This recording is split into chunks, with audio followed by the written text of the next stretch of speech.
Blog Talk Radio. What up? Welcome to the War Room. We got Dev, Kill, Jimmy, PJ, B. Austin, the Hot Block Commander. Give it to you how you want it in a 1 or 2 hour show to get the brain running with the premise to talk sports on a national level.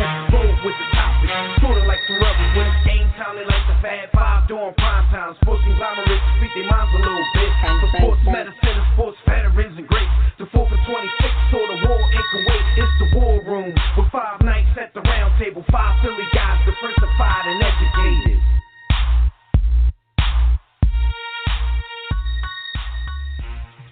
Yes, sir. What's good, War Room family? You are once again live in the War Room for the 495th time. God damn. That's for our 10th annual Thanksgiving Day episode. Of course, the War Room is brought to you by War Room Sports on the War Room Sports Podcast Network. I'm one of your hosts. I'm Devin McMillan. I'm at the round table with my brother. We got Jimmy the Blueprint in the building. What up, Jim? Your man, B. Austin was a late healthy scratch, so he load managing on this Thanksgiving holiday. Yeah, load management, B. Austin. Ain't nothing, man. You know, sitting over here, man, excited. I spent one whole day watching The Irishman. Martin Scorsese took up damn near a day of my life. Sir, you know, but it was I'm fire, watching that joint in segments, man. I'm about to start segment 4 right after the show. Yo. That movie 3.5 hours long, man. That's why they put it on Netflix, so you can segment it up in your own house. Yo, but the funny thing is, as long as it is, I don't think it would have worked if they'd have tried to make it a series, though, because it don't really have no like break points where it's like, you know, a cliffhanger, so to speak. Yeah, where you can go to the next episode and you know. Plus, they didn't get Swizz. They didn't get Swizz on the intro. Yo, knocking on my window, man. Yo, that intro is fire.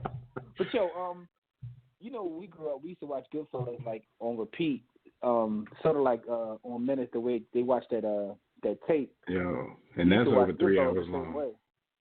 And we used to just watch it, and then it go off, and then we started over from scratch again. But I realized what it is about Martin Scorsese. It took like my whole life for me to realize what it is about his movies that his movie making, I should say, that's interesting. It's like it's damn near a documentary. Like he has so many scenes where like stuff is going on and someone's narrating it. And I realized that I was like, yo, and he's on documentaries, but they don't be documentaries. It's like interesting the way he makes movies. Not even just the narration though. Like you be peeping the words on the screen. Like I don't want to spoil this for people who haven't seen it, but. You know, he be telling when people get murked. And also, how you gonna introduce somebody by telling them when they get murked? his use of period music is fire too. Like he picks the perfect like whoever does it. I don't know if that's him or if he got somebody he always uses because he's always done it. But his use of music is fire too. Shoot, a lot of my 50s and 60s music I know because of Goodfellas. You ain't never lied, yo. It makes you like songs that I would have never listened to or liked if it wasn't for that. Because it just reminds me, like, he it's definitely fire though. Netflix, Scorsese cut the check. Everybody watch The Irishman on Netflix when they get a chance. And when we say when you get a chance, like we mean when you get a chance. It's literally 3 hours and 29 minutes long. I still haven't even finished it, so it is like I'm watching a series or a documentary. Or a long-ass Hoop Dreams type documentary. All right, but look, man, we're going to talk ish for a little while as you guys get yourself ready to throw down at that dinner table later on today. So pop that bird in the oven. Stay with us for the next hour or so, and if you want to get in on the conversation, sign in right now to the By the Hood chat room. I'm saying that. I'm opening it up as I'm saying that because I forgot to open it up. So sign in right now to the By the Hood chat room. Or you can call us directly on the Digital Extreme Tech hotline. There's no wait. If you're out there, you want to call in, you can call in right now. That number is 323-410-0012. Before we commence to our ish talking like we always do, make sure that during the week when we're not live on the air, you remember to check out archived episodes of our show at warroomsports.com, the War Room Sports mobile app, TuneIn, iTunes, Stitcher, Spreaker, Google Podcasts, Apple Podcasts, wherever you do podcast listening. And also make sure you check out the other shows on the War Room Sports Podcast Network. Shout out to the mayor after further review. Shout out to the Burtons, John Appetit. If you like to eat, if you want to find out where some of the best restaurants are domestically and sometimes abroad, check out John Appetit. They'll definitely give you that Philly flavor as well. So if you visit in Philadelphia, you can cut on any episode and find out where you need to be eating in the city of brotherly shove. Shout out to the Tissue and the Tape Hip Hop Boys, Survived and Philmatic 365, who just put up some funny posts in the chat room because Jimmy be talking trash about Frank Gore. Philmatic gold-blooded to the end. And everybody else on the network, man. Shout out. Happy holidays. Don't eat too much. We don't need y'all to pop. We need y'all on the air. All right, so what's up, man? What you got going on later today? You got some, you got your get out of jail free card for the felonies you're gonna commit at the dinner table. Yeah, you already know. And the funny thing is, though, shout out to all my woke folks, because I technically don't celebrate Thanksgiving for the reasons that some people celebrate Thanksgiving. But at the same time, though, it's an amazing time to be with family just because, everybody has off. So, right. So you can never slander spending time with family. So for my woke folks, before you start going in on this, we do understand, but it is a good time. Like you can never, disrespect spending time with family. So we'll spend some time with family. Talk some trash. Don't nobody be at the table blessing the pilgrims and none of that stuff, man. FOH all that. Food, football, but that family, time with family. Everybody off. I probably, like I do on Thanksgiving, instigate a couple fights so I can entertain myself. But, Shout out to Neil in the chat room at our special time. She's up early with us. She probably got a bird in the oven or something. Your partner in crime, I doubt Kev's gonna be in there. He on the West Coast. Because he on the West Coast. Where he is. Yeah, he gonna have to catch us like on the replay. 4 or 5 a.m. where he at. But Anil, love to you, Anil, because you always support. We definitely appreciate you. Leave it up to B. Austin. It would have been like 3 a.m. where he was. Yo, B. Austin was trying to rock like, let's do this, and then scratched on us like. It was like, what? Let's do the show at 5 a.m. What? He'd have had us up. He'd have had us up at 5 o'clock. And man, show would have been over. He wouldn't even have been on it. That probably was his plan the whole time. I'm gonna set him up. Set these dummies up. Neil said, "No, sir, she's not cooking this year." All right, well, thank you for rocking with us anyway. Usually on this day, people do rock with us when they got some stuff in the oven. So we appreciate it.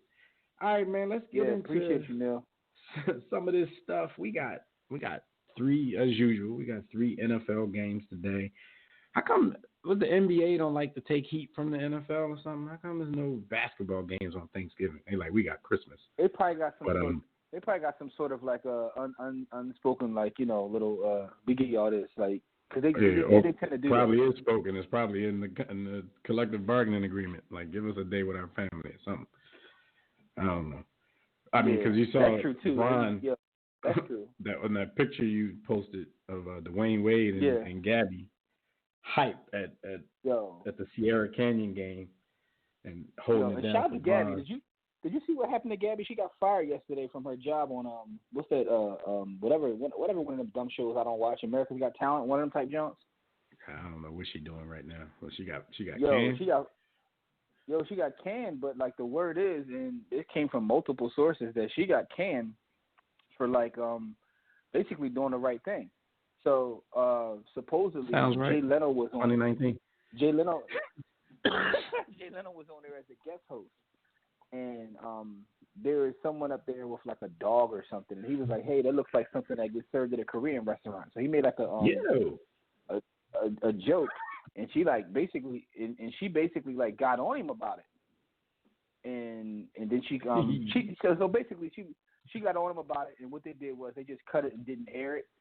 And she complained about a toxic work environment. And then they came to her and was like, "Look, you changing your hair too much. It's ethnic and people understand it," and she complained about that.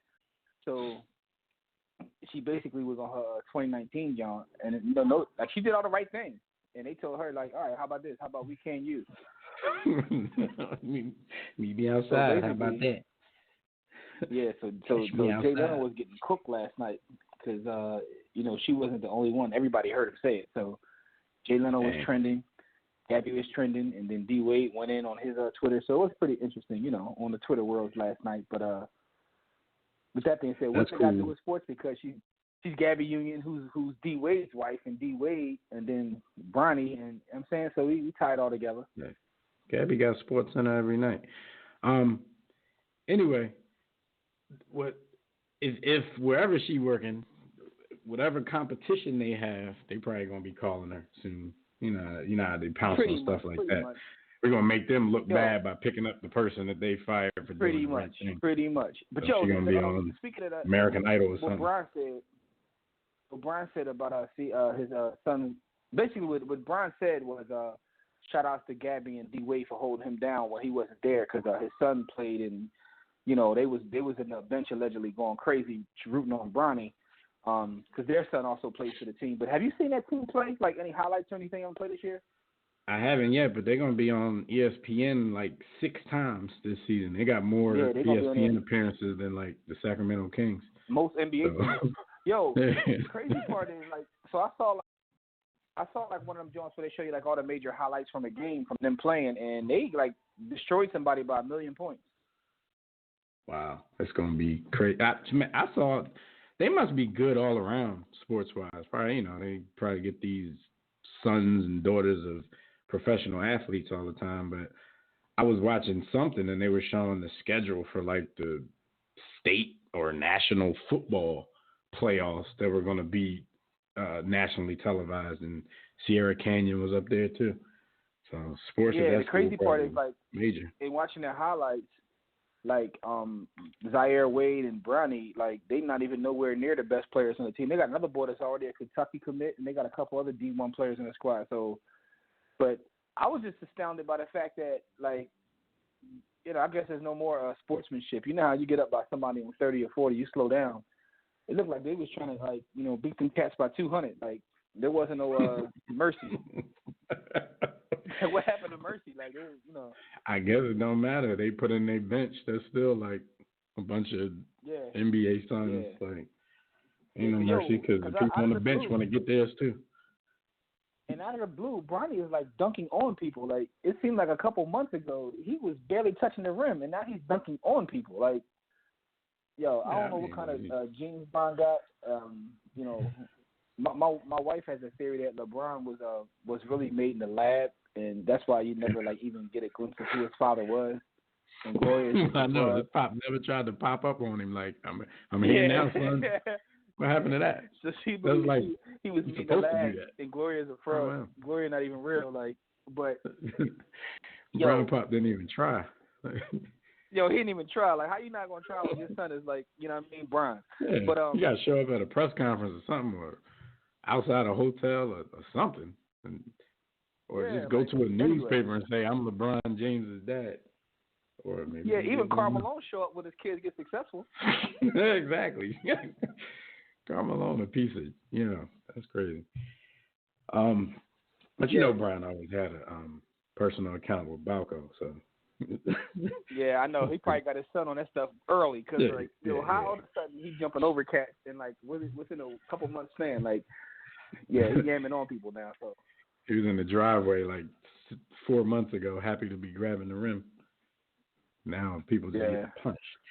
All right, let's get into these hot topics, man. We got some football games. We got some stuff that happened this week. Hot topics are brought to you by MyBookie. War Room peeps, real quick, you guys can make tons of bread sports betting at MyBookie. The NFL is nearing the stretch run, and the NBA is a full go. So if you still haven't checked out MyBookie, this is the perfect time to check them out. Lay down some dough on the biggest games in sports. You can join us and thousands of other online players placing bets at mybookie.ag. Not .net, not .com, mybookie.ag. You tired of getting burnt by those other services when it's time to collect your winnings? That's why we urge you to join MyBookie. You win, they pay, fast, with no hassle. You're wasting your time betting anywhere else. They even have in-game live betting, so you can place wagers after the game starts. So join now, and MyBookie will match 50% of your first deposit up to $1,000. So just use the promo code WARROOM, all caps, WARROOM, to activate this offer. Visit mybookie.ag today.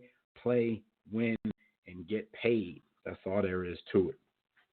All right, so we know, every Turkey Day we have 3 games in the NFL. We have that early game. We have that middle game that always features the same teams, Detroit Lions in the morning or in the early game, the Dallas Cowboys in the afternoon game.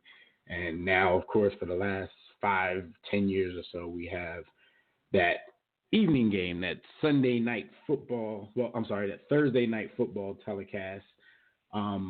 This season on the Thursday night, we have a division rivalry with the New Orleans Saints visiting the Atlanta Falcons. So I guess, I don't know, it's a holiday.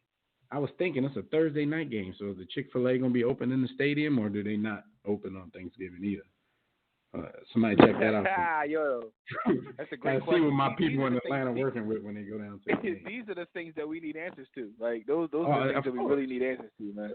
Important. You know what I'm saying? Because we need to know. You know what I'm saying? Is it their pleasure or not? Right. That's the 8:20 tilt in Hotlanta. I believe at 4:30 Eastern time, the Buffalo Bills at 8-3 are going to visit the 6-5 Dallas Cowboys, and the first game that kicks off at 12:30 Eastern time, another division rivalry. The Chicago Bears at 5-6 are visiting the Detroit Lions at 3-7-1. Detroit still holding tight with this Thanksgiving Day tradition. I think like maybe 8 years ago on the show, like we wondered why. And it's like no reason to even ask the question anymore. It is what it is. Now they're just trying to carry on a tradition at this point. Right. Shout out to Nas. So let's talk about that early game real quick. The Chicago Bears 5-6. The Detroit Lions 3-7-1. Detroit, had a spark when they split, but you know the rest. Stafford still sitting it out. He might not play for the rest of the season, but what's the point? And the crazy part is this was supposed to be a good game. What's the point of playing this was supposed to be a good game. I look at a couple of these games and think about what they were supposed to be when they put them on the schedule. Like the Bears were supposed to be coming into their own before they realized their quarterback was a fraud. They won the division last year. Now they fighting for. I'm not even. I mean, you could say they're fighting for a playoff spot, but at 5-6, like they're pretty much done. Yeah, they're done. They cooked. Yeah, they turkeys. You know what I mean? Thanksgiving punt. But it's like ours. They done. They done. But this game was supposed to be such a good game. Like when the season first started, the Lions were like very competitive and playing hard. And then what's his name? Matt Patricia. Yeah. I don't know if he is out there frauding or what. Well, he's trying to, and that's what the Belichick guys do. They go try to make their place New England, Midwest, or New England, wherever they are. So you look at all the little free agent pickups and all that kind of stuff. It's somebody who played in New England. And at some point, people have to realize the stuff that we've been saying for years. Most New England Patriots are only good as New England Patriots. Like, that's the allure of Bill Belichick. These dudes go somewhere else and they fall off the earth.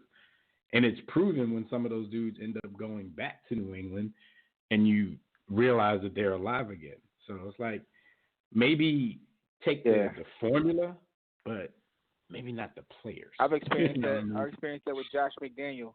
But it's also because of it's like Belichick had a chance to build that culture. But also people forget that when Belichick first had an opportunity to be a head coach, he failed until he figured it out. And part of figuring it out is having the authority to do exactly what he wants. And it's funny, I watched Belichick on the NFL network when they were going over like the greatest coaches or what have you. And he was one of the coaches to this fake team they're making. So they're making a all-time team, and they name coaches, and like Katz is really out here being honored and crying about making his team. And I guess it makes sense, but But he was on there talking about how honest he was.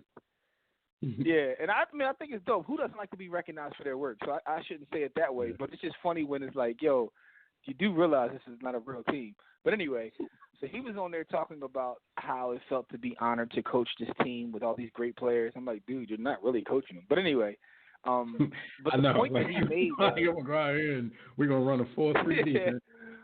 But the point that he made, which I found interesting, because he said that his coaching philosophy is very simple. He said it comes from the art of war. He said, which is you figure out what your strengths are on your team and you play to that, and you look at your weaknesses and you try to stay away from it. He said, which is why with his tenure at the Patriots, he realized that every year it might be something different. So when I have a Randy Moss and a Tom Brady, that's my strengths. I'm going to play on that. If I don't have that, sometimes we'll be a run-first team. And he said that he realizes that that's the way to win in the league. And some coaches just have a system, and they try to run their system regardless of what pieces are there. Right. Yeah, and I was like, why he giving up all this game? He must be ready to retire. He's giving up game on this John. He was like, but that's literally his system. He said, so on defense, if my defensive line is strong, I'll play for that. So I can start giving game. I was like, he must be getting ready to leave. He's giving away all the secrets on TV.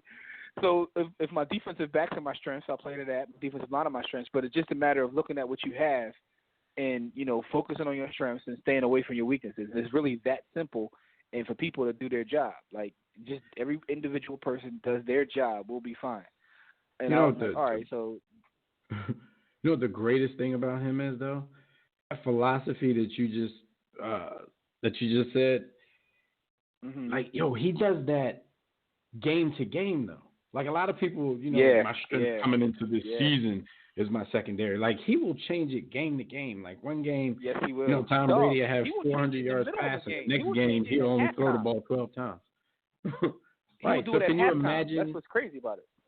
Can you imagine what their week is like? Like, he probably gets no sleep when he's putting in a game plan because it's all about what the other team is going to do to challenge you. All right, well, this week, I never forget. Tom, your arm gets a break. I never forget John Gruden was on TV one day, and John Gruden was like, look, he's talking about the amount of time he spends on football. He was like, to be completely honest, he was like, I'm a terrible husband. I'm a terrible father. He said, I'm bad with my finances. He's like, all I know is football because I spend so much time because that's what consumes my mind. Which is why, like, half of them, dude, I don't know how they keep a wife. Which is why you can tell on Monday Night Football. He used to be so excited about just being able to talk football because, like, he knows nothing else. Right. And you're right. How did they keep a wife?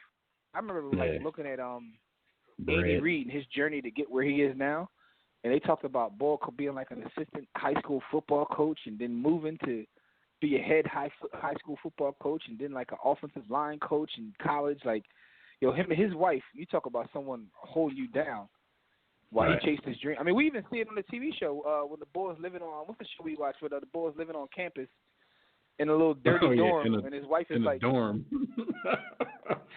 Like, coaches be putting it in, putting it all on the line, man. Yeah, and you got a wife living in a dirty dorm room with you with like 3 kids.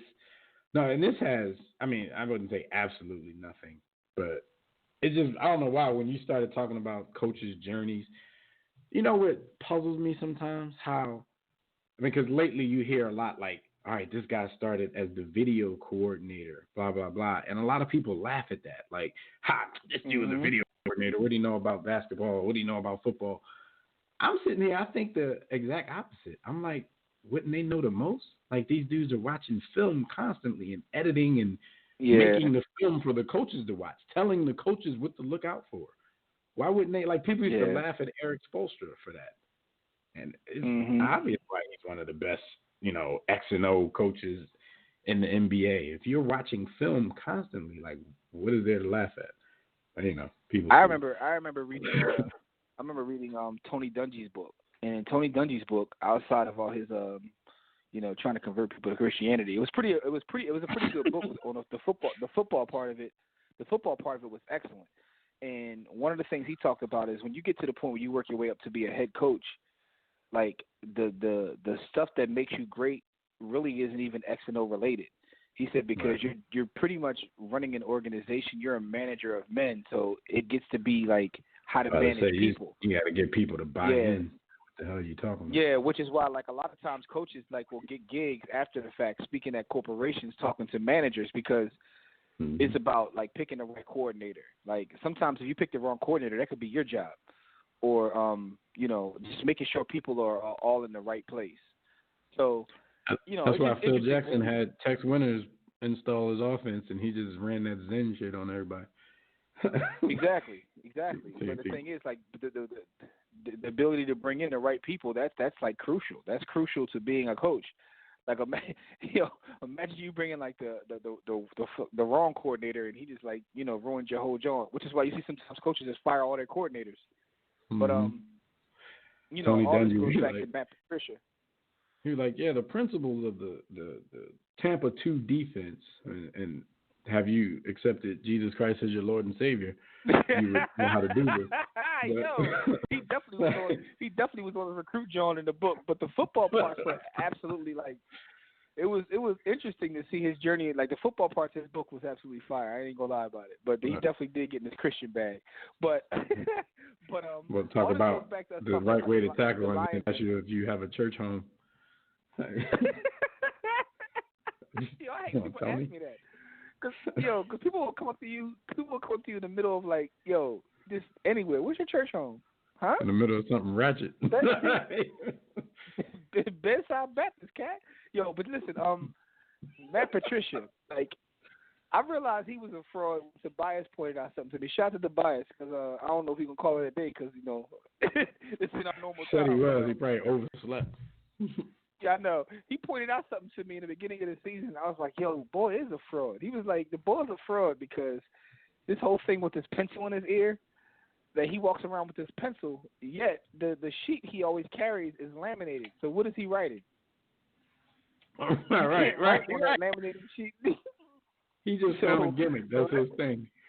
Yeah. So that's his thing. So basically, Patricia. he's doing that for marketing. He's doing that for marketing. It's not even about coaching. So therefore, his mind is in the wrong place, because he's trying to market his brand. Right. He's trying to get dolls chubby white guy with the beard and the pencil. He's trying to get bobbleheads with pencils in their ears. Shout out to Brendan Haywood on the bobblehead game. Yeah, we got to do. So that's exactly. We got to get back on War Room Sports TV, man, so we can bring out the Brendan Haywood bobblehead. Yeah, we definitely do. Yo, so this game, like you said, like early in the season, you would think this was promising, especially from the Bears standpoint. And the way that the Lions started out the season, okay, you know, you look down the line, like, okay, this division, the North is going to be up for grabs later on. It's going to be some matchups, that Thanksgiving Day matchup. People probably look forward to that. And here we are. The Lions have been decimated by injuries. Of course, Matt Stafford, a.k.a. Young Dan Marino, since he's out, they really don't stand much of a chance. Not, you know, Driscoll's a pretty good backup quarterback, but yeah, from a 3-7-1 hole, I don't really see much happening for them. Now, the Bears, of course, their defense is still one of the better units in the league, but like you mentioned earlier, Jim, they pretty much at this time, if they aren't convinced yet, they're finding out, like, it's becoming painfully clear that their reach at quarterback a couple of drafts ago is not really panning out. I can't speak on the future, whether it's going to ever pan out, but his opportunities might be running out. And with them kind of tanking, and I don't mean tanking purposely, but with their season kind of tanking, they might be in a position at some point to go ahead and draft another quarterback. So, yeah, so what are your thoughts on Mitchell Trubisky, and how do you pick this game today? Man, this is a tough game, because, I mean, yo, the boy that the Lions got playing that quarterback, dog, he could, like, walk by me in the market. I wouldn't know who he is. Like, what's the boy's name, the Lions quarterback? Driscoll, something. Oh, wait a minute. Like, he's not even playing. Rookie David Blau is playing because Driscoll is injured. So they're going in this with their third string quarterback. Yo. He still might be better than Mitchell Trubisky. and that's the crazy part, And the thing about Mitchell Trubisky, which makes it interesting, is like on draft night, I remember everybody saying that he wasn't that good, and the Bears it was a reach. Want to get it was a reach to get him, and it's it's crazy because all the scouts on draft night was saying he's garbage. So it's they taking who? He proved them right. Like what? He proved them right. Yeah, so I'm not familiar with David Blau's body of work, if he even has one. So, yeah, it's going to be pretty tough sledding for the Detroit Lions in this one. I see them going down to 3-8-1. Chicago, especially with the defense that we just spoke about, going against their third stringer. Mitchell Trubisky probably won't be asked or expected to do to have to win this game. So it should be, in my opinion, it should be a pretty easy win for the Chicago Bears. I got Bears, let's say, shoot. This might be something silly like 17-9. Yeah, I mean, to me, I'm gonna have to pick the Bears just because, I don't know, unless this third string quarterback bro is gonna come in and just be like, you know what I mean? Other than that, I'm not picking a third string quarterback, dog. A third string. Some teams don't even carry a third string quarterback. Right. You know what I'm saying? So I'm a rock with the Bears. I'm gonna say something stupid too. I'm gonna say 14-6. All right. Something stupid. Sounds about right. Stupid like that. Watch the game be like 41-38. It's gonna be fireworks in this joint. And then David Blau is going to get a $100 million contract next week because of 2019. And then be asked again. Uh-huh. All right, so stat of the week real quick, and I see we got a couple calls on the line. So let's get into this real quick, and then we'll go to the phone lines. The stat of the week is your boy Joel Embiid. He was held scoreless, 0 points for the first time in his NBA career. In my opinion, I mean, I would never think that Joel Embiid would be held scoreless. But if you told me he was held scoreless and you asked me to guess the team, I would probably be 100% right on that. It was against the Toronto Raptors. And if you know anything about Joel Embiid and, Sixer basketball, you know that even though they're cool, they're friendly, Marc Gasol has always been his nemesis. Either Marc Gasol or Al Horford. Al Horford is now on his team, so there's one less nemesis that he has to face year in and year out. And even if you want to you can throw the Joker in there, but not because the Joker defends him as well as those other guys, just because he goes back at him. So whatever Joel does, the Joker's probably going to cancel it out and maybe upstage him like he did early this season with that game-winning shot. So Gasol, from his Memphis days to his Toronto days, as a matter of fact, the only reason Toronto traded all of that depth, when people were like, yo, why are they trading all of these dudes? They traded for Gasol last year just because they knew at some point down the line in the playoffs they were probably going to run into the 76ers and Joel Embiid. And if you notice, after they beat the Sixers in Game 7, Gasol didn't even play much throughout the rest of the playoffs. His minutes went down drastically because his job was pretty much done, and there was no other big that they were going to face that, gave them the same kind of threat as Joel Embiid. So scoreless, though, Jimmy had 13 rebounds, 4 turnovers, and it wasn't just him going scoreless. It wasn't just the turnovers, but his play down the stretch was horrendous. Like I know you were in the chat that night when this game was on, and I probably repeated at least 40 times in the chat, like, yo, this dude is killing the Sixers right now. Dumb passes, dumb fouls at the wrong time. Of course, 0 points. What is it about Gasol and the Toronto Raptors defense that will force him into this?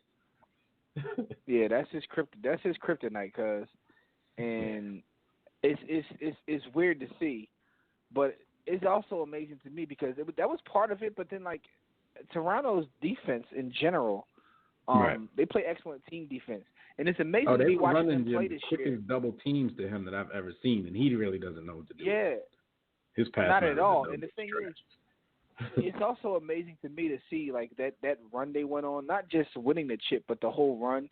What that has done for the confidence of every player on that team. Like all the cats that come back from last year, their confidence is on a beam right now. And shout out to Van Vliet. It's like, swagger on a million. Yo, Van Fleet, like I told y'all several shows ago, like, yo, Van Fleet is my new favorite player because you can't tell him that he's not the best guard in the league. Like he got his that swagger on a confidence. million, and Siakam just like, look, I'm an all-star. What y'all talking about? It's on. Yo. Siakam trying to take the title of the best African player in the league from Joel because Siakam out here getting buckets, man. He getting buckets. He trying to, so it's interesting to watch, man. But that's very disappointing. You can't get to the foul line and make one foul shot. Like, what's wrong with you, B? Like, you got to be more aggressive. Like, he's an 80-something% foul shooter. Yo, to get him confidence, because he went to the line 3 times. The last of the 3 was a technical. And I think Brett Brown, he is a good foul shooter, but I think Brett Brown put him there to try to get him untracked, try to get him some confidence, and he missed that too. Yeah. Yeah. It was just one of those nights, man, when it rains, it pours, and then you got, you got Cole off ass Drake sideline taunting you. Somebody going to punch dude one day. Yo, but because he does it though. But after the game, he's your best friend. But he be killing. He had Meek with him. Meek was there with him at the jump. Like so now they went from they on their Jay-Z and Nas joint where you go from like hitting each other like now y'all gotta act like y'all best friends. But he brought him to the game. So and they're playing the Sixers, so I guess that was like good marketing. They probably set that up. Both of their teams were like, yo, it's good marketing. So yeah, but he was drawing.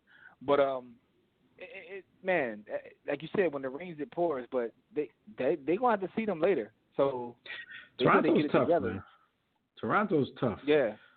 You think there would be a fall off because of Kawhi Leonard, and some people jumped out the window on the first night when they had a great game and said some things that's probably overboard. But Toronto's tough. Because even they went into that game without Kyle Lowry, without Serge Ibaka, and I think they were missing one more person. So any excuses that, the Sixers could have, well, Joe didn't give us anything. Well, they had 2 of their core players out of the game. So it's obvious that they're still going to be tough. So you got to, you got to come to play against these dudes. You can't come up and Joel's imaginary sickness comes up every time he plays against the Toronto Raptors because, like Jimmy just said, that's going to be a shout out to Hank. I didn't want to say what he say. Shout out to brother Billy Davis. We got caught. Yeah, like you said, man, they might have to seed him again. So he need to get that together. Toronto right now got a better record percentage wise than the Clippers. So you know what I'm saying, take that for whatever you may. Like Joe said about big men. I think Gasol in Toronto got real estate in his head. They own real estate in his dome.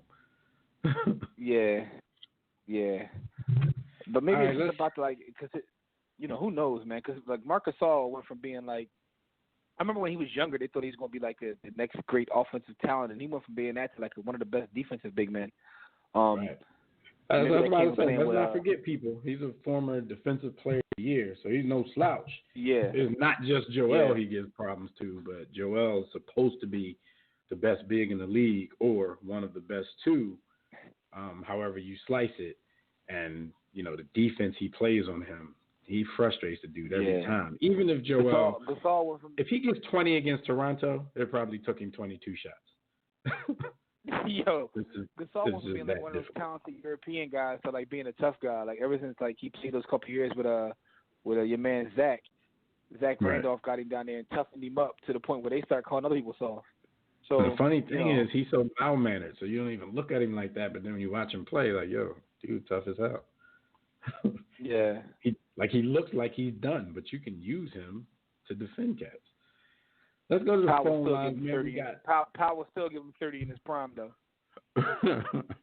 we got the homie Tobias on the line. I believe he's in Alabama. I believe he's in Alabama this morning. Roll damn Tide. Happy Turkey Day. What up? Hey, roll tide, fellas. I'm in God's country right now. What's going on? Listen, man, I just want to tell you. Listen, man, I just want to tell you to be careful out there, man. I know you out there, trying to find some non-melanated ladies, but listen, be careful, man, because they don't treat us, Hey, don't get on me. You're the one to eat. Hey, you are eating green bean casserole today, unlike me. So, No, sir, Reed Bob. Yo, as much as that term comes up, I don't even know what that looks like. Like, what does green bean casserole look like? Somebody send me a photo of green bean casserole. Somebody get on that. I gotta Google that. I've probably seen it at a company potluck or two in the past. Probably just ignored it. Yep, yeah, I'm about to say the company potluck. Yep, the one that no black people ever touch. Ain't no raisins in my grub, Tobias. No raisins will be eaten in my grub, man. Jim, he don't know about the War Room Company potluck though. That happens over a whole weekend every February. We're gonna send y'all pictures this year. Ain't no green bean casserole going on there. Oh my just God! Ignorance. We get Tobias, man. I actually gave you props earlier in the show. I don't know if you heard, man. I gave you props. I told people that you were the one who pointed out to me that Matt Patricia was a fraud when you pointed out that he had that pencil. He had pencil and laminated sheet. You're right, no. Yeah. Hey, me and my dad, I was hanging out with my dad yesterday, right? And we was talking about how, what's his name? The last coach they had, Caldwell, black coach, went 9-7, 3 straight years. They fired him. The white guy ain't do nothing. Jimbo Fisher got the job at Texas A&M, replaced Kevin Sumlin. Ain't done no better. Or even like at Texas with Tom Herman replaced Charlie Strong, ain't done no better. You notice how like when they fire us to bring the shiny new white toy in, the white boy doesn't do as good or even worse. Yeah. That's it. And funny thing is, I didn't put all those together, but that is like you could name. Yeah, you're right. He did go 9-7 3 times. Like I forgot about that. You know why I forgot about that? Because like in my head, they're just the Lions. Like so, I never expect him to do well. So yeah. I think he went one more to that.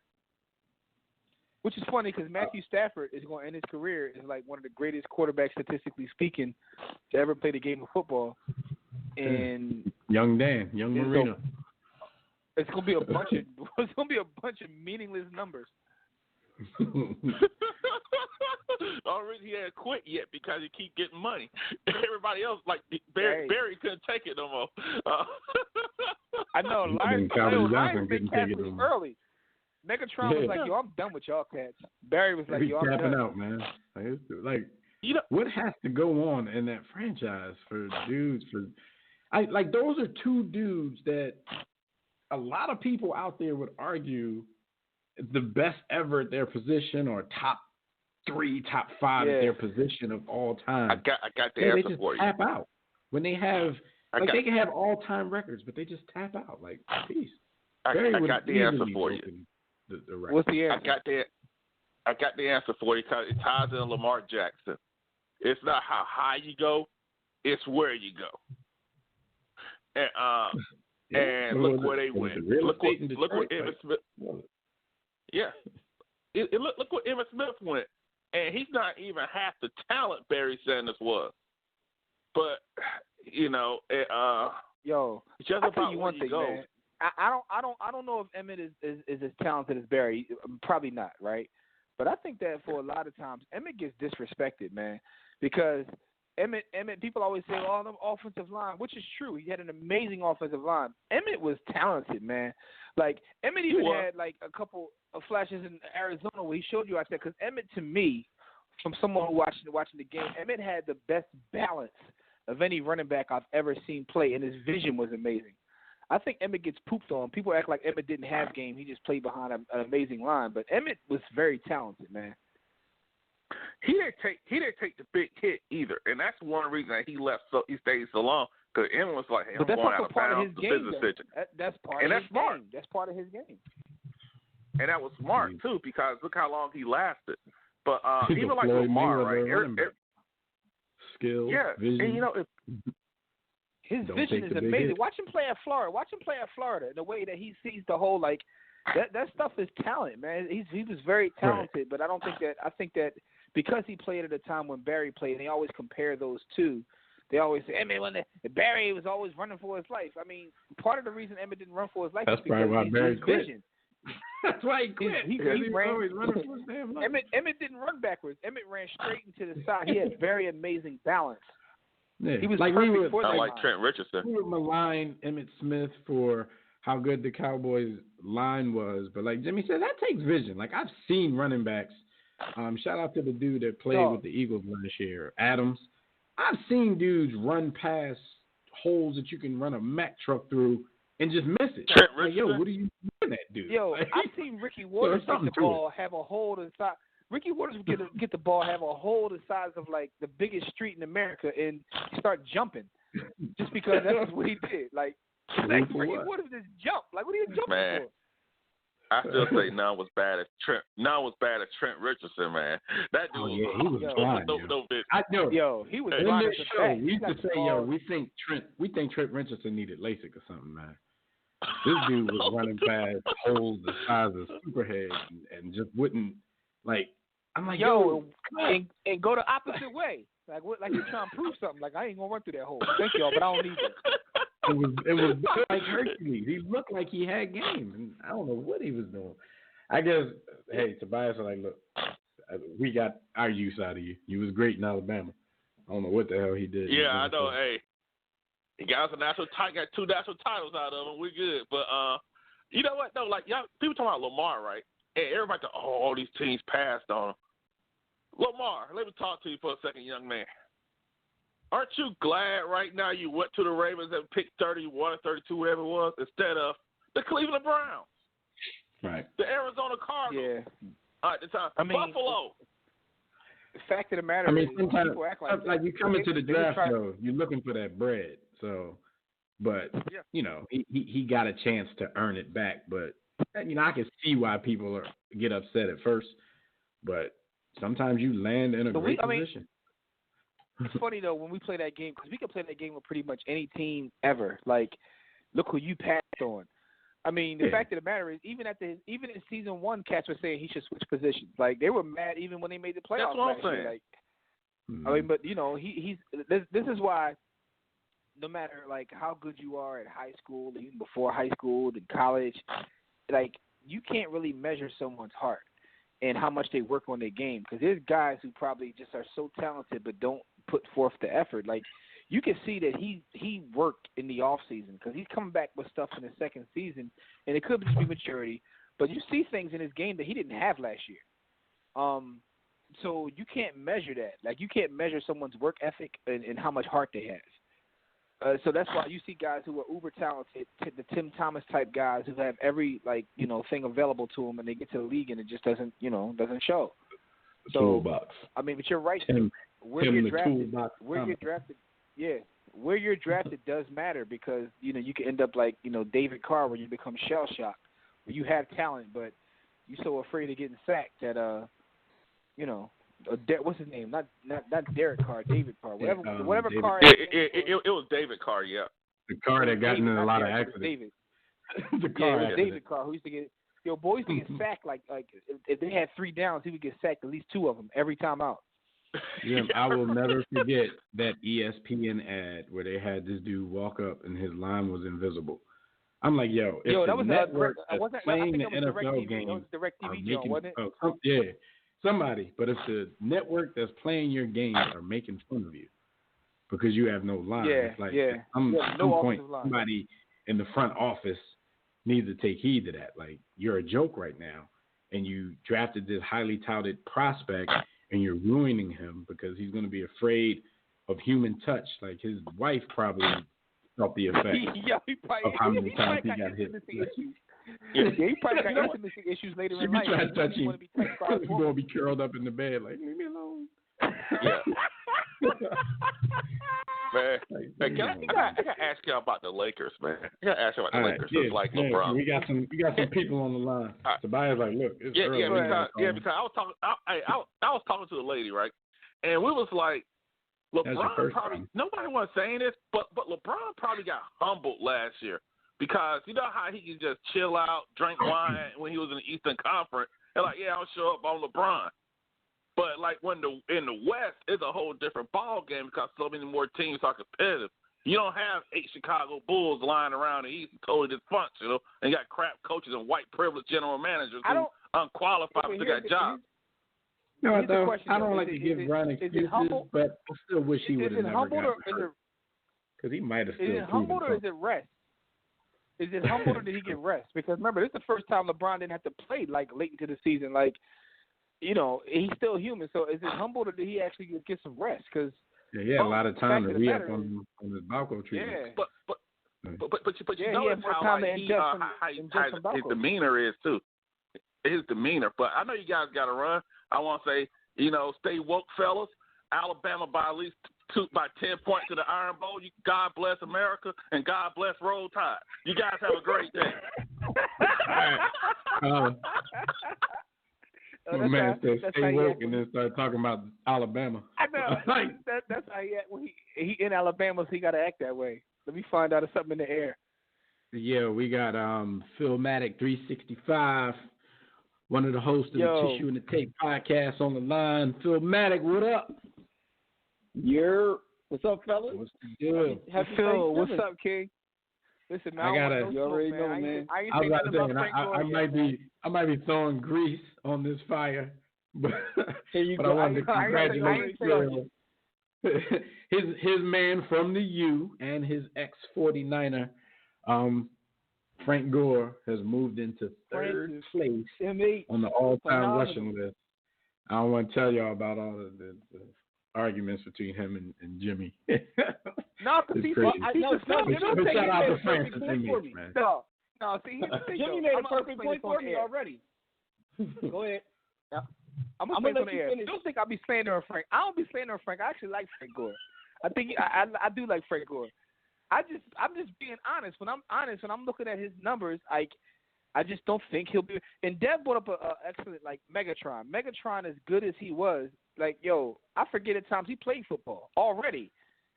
Like, because he played for the Lions, just like Tad was saying. Yeah, but what I'm saying is, and Frank Gore played for everybody. So like some cats like they can have great numbers. It just don't matter. Frank Gore played for one of the cornerstone franchises in American sports. So let's chill right there. and you made the perfect point for me already that his balance, the way he hits the holes, that's Frank Gore. He was Emmitt Smith without the line. He was Emmitt Smith without. War Room said, "What up, champ?" But he was Frank Gore Frank Gore was Emmitt Smith without the line, without Jimmy Johnson, without Michael Irvin, without Troy Aikman. So all those compliments you was giving Emmitt Smith, that is Frank Gore. That's why he is one of them. So I know he doesn't get the accolades and everything or the props. You just said he's Emmitt deserve. Smith without. Listen, in that case, I'm Michael Jordan without the athleticism, without being 6'6", without being like, no. He had all the talent. I'm gonna break this up after 2 minutes. We're gonna do this for another hour. Yeah, we're not gonna do this. That's not why I'm here. No, listen. But Phil, all I'm saying is no slander. I'm not trying to slander the boy. I'm just trying to say every time you refuse to admit tremendous amount of slander. It's just what we do as homies. Is what we do in the chat room because I think like the only like Jimmy be slandering the hell out of me, but it's really only to get at Phil. Like Phil will make a point, all it is. And then Jimmy will crap on Frank Gore. I'm like, damn, Frank don't deserve that. He's going to tell that Frank this morning just cause. Phil, sneaks coming out.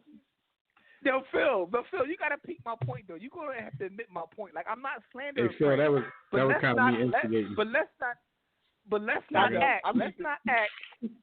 not act like what I'm saying isn't true. That's all I mean. Like Frank is a great player, but let's not act like cats are gonna be bringing his name up 20 years from now. Like they're just not. Like, but we talk about this all the time. That was me. Stupid. Hey Phil, that was me trolling Jimmy into trolling you. I be trolling Jimmy to troll y'all. I woke up this morning like, oh, here we go. That's the double troll. The double troll. Yeah, man. Y'all was like Styles and Kiss on it. I peeped it, but no, man. With Frank, he's not going to get mentioned. But we always in our That's all I'm saying, though. That's all I'm saying. No. But Pete, though, we can't. He just saying it in a rude way. He just be killing balls. Yeah. We can't do what they do because I use the term that don't know the game. They be killing Art Monk. I think you pissed because I said meaningless.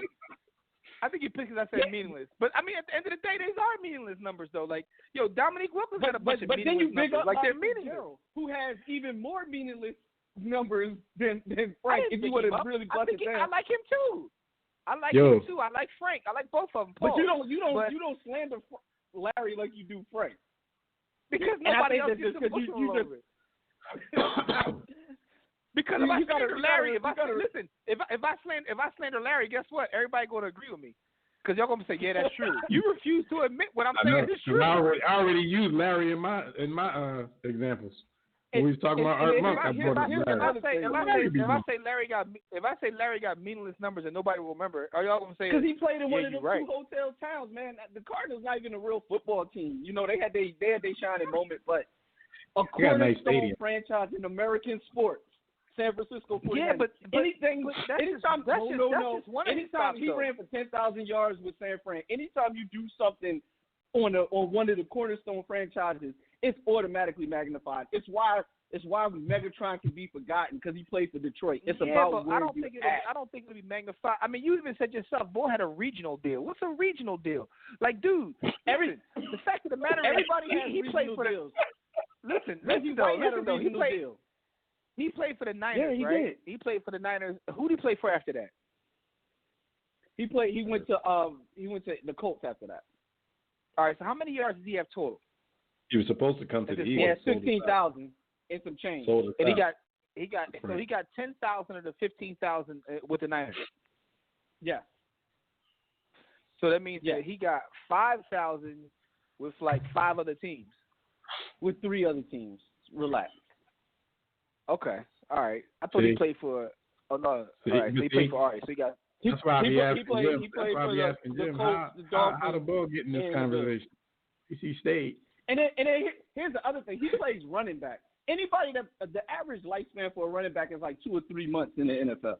I mean, so if you so the fact that he's played 15 years. My point is this. He has never been he's never been the best at his position ever, right? He's never been the best at his position, right? Sometimes you just hear the wrong people. Yeah, I just literally feel my only point in saying anything, and it wasn't even negative. I'm just saying that his numbers in the grand scheme of things will not be remembered. He's reliable. You know what?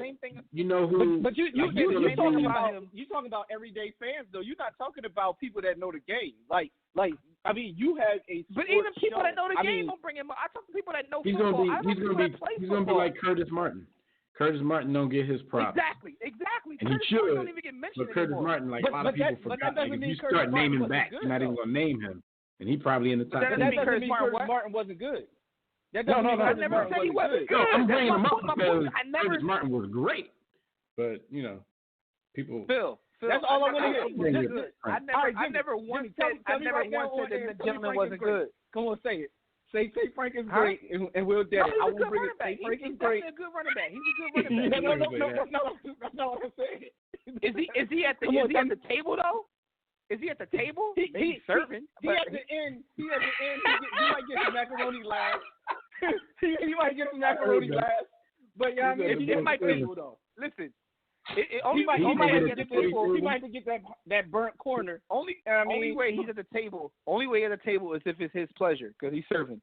But he's not at the table though. Oh, see, then you say stuff like that, man. That's no shot. Anybody with 15,000 yards is at the table. I'm not putting anybody with Curtis 15,000 yards is at the table. Hey, and I just got to remind you, Curtis Martin is number 5. Curtis Martin is who Frank Gore passed right before he passed Barry. And I ain't putting him at the table either. Yeah, because you got people after them like LaDainian, Eric Dickerson, And, Tony Dorsett, Jim Brown, Marshall Faulk. Come on, man. People, Come on, man. Now we talking about now we talking about the elite. But Dyfus might not even catch him, and you stay bigging him up. But Dyfus, Adrian Peterson. Oh, I don't like him. He's number 6 right now. Yo, I don't like him. I don't like him. It was he holding on. He's going to play for every team in the league to try to get the 16th out. B. Austin, who's not here to defend himself, so let's slander him. He's the one that brought up AP when you had brought up Frank before. He asked you. He had asked you. He said, "Do you think that Frank is better than AP?" And that's how that whole thing started, of them being comparison points. I'm not really a biggest AP fan either, though. Yeah, he's gonna go from great to accumulator at some point, because he's just gonna keep popping up everywhere. Here's the other thing too, because the way the game is played now, in running backs, every team has using 3 or 4 running backs. The committee, those numbers are going to last pretty. They're gonna unless the game. Yeah, I mean the game is going to have another change until and I don't see that Frank Gore gets. See, that's Frank the bad part. part. By Lamar Jackson. Frank Gore is like Lamar Jackson. Lamar. Like, hey, real quick before I go, because I know y'all probably got mad callers and other topics to get to. I just want to say, it's Alien versus Predator on Sunday, man. Because Lamar Jackson is an alien. My guys got Predators.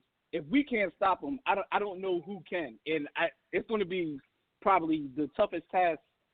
I ain't even talking about the Russell Wilson joint, because we should have won that. But that's a whole nother topic. But Lamar Jackson is incredible, man. He is Michael Vick running Colin Kaepernick's offense. And Greg Knapp was the 49ers offensive coordinator when Kaepernick took them to the Super Bowl, and that's who Lamar has now. So they're running the same exact play. That's bigging up Lamar, but had to find a way to big up his. I know what he's really doing, but at the same time, though, that's a great point though, Phil, because like those are some of the things about football that people don't realize. Like we always talk about timing in terms of where you're at, who's your coach. Everything matters, man. Like you can get the wrong offensive coordinator and end up outside the league, or you can get the right guy and you can end up like coming into your own. But I gotta ask you a question before you get out of here, man. We gotta talk about what really matters, man, because I know for a fact you probably finished The Irishman already, and you're the only person I can talk to. Dev is only 2 hours in, so without giving up any spoilers, without giving up any spoilers, where do you rank this amongst Scorsese's body of work? I mean, storytelling is a masterpiece, man, and that's not even prisoner of the moment. That's just what it is. It's same thing because I read the book. Same thing I said. I read the book. I listened. Shout out to the listen. The book. And I heard you paint houses, and he obviously he couldn't get everything in there from the book, but he did a masterful job of being able to tell that story. He tried, but in 3 a hours. way. He damn near tried. He definitely tried it. He probably would have got a 4th if Netflix would have let him get it off.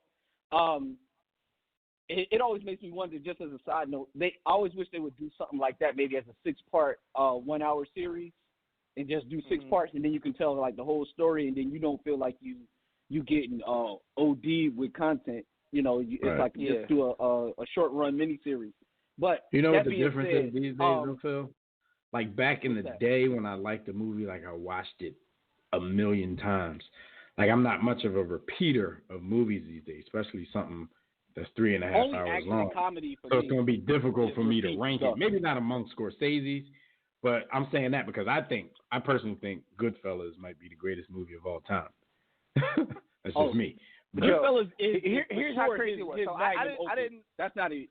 I didn't watch. Although somebody will tell you Casino is better. There's a person out there that'll tell you that. Casino was great, here's the thing, but it was right? a Goodfellas knockoff.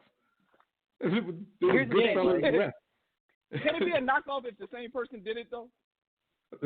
And the same like actors played. He stayed with his team. Is it Polo and Chaps? Is it one of them situations? It's because it's not. Here's that the thing, bad. though. Yeah. Here's the thing, though. I watched.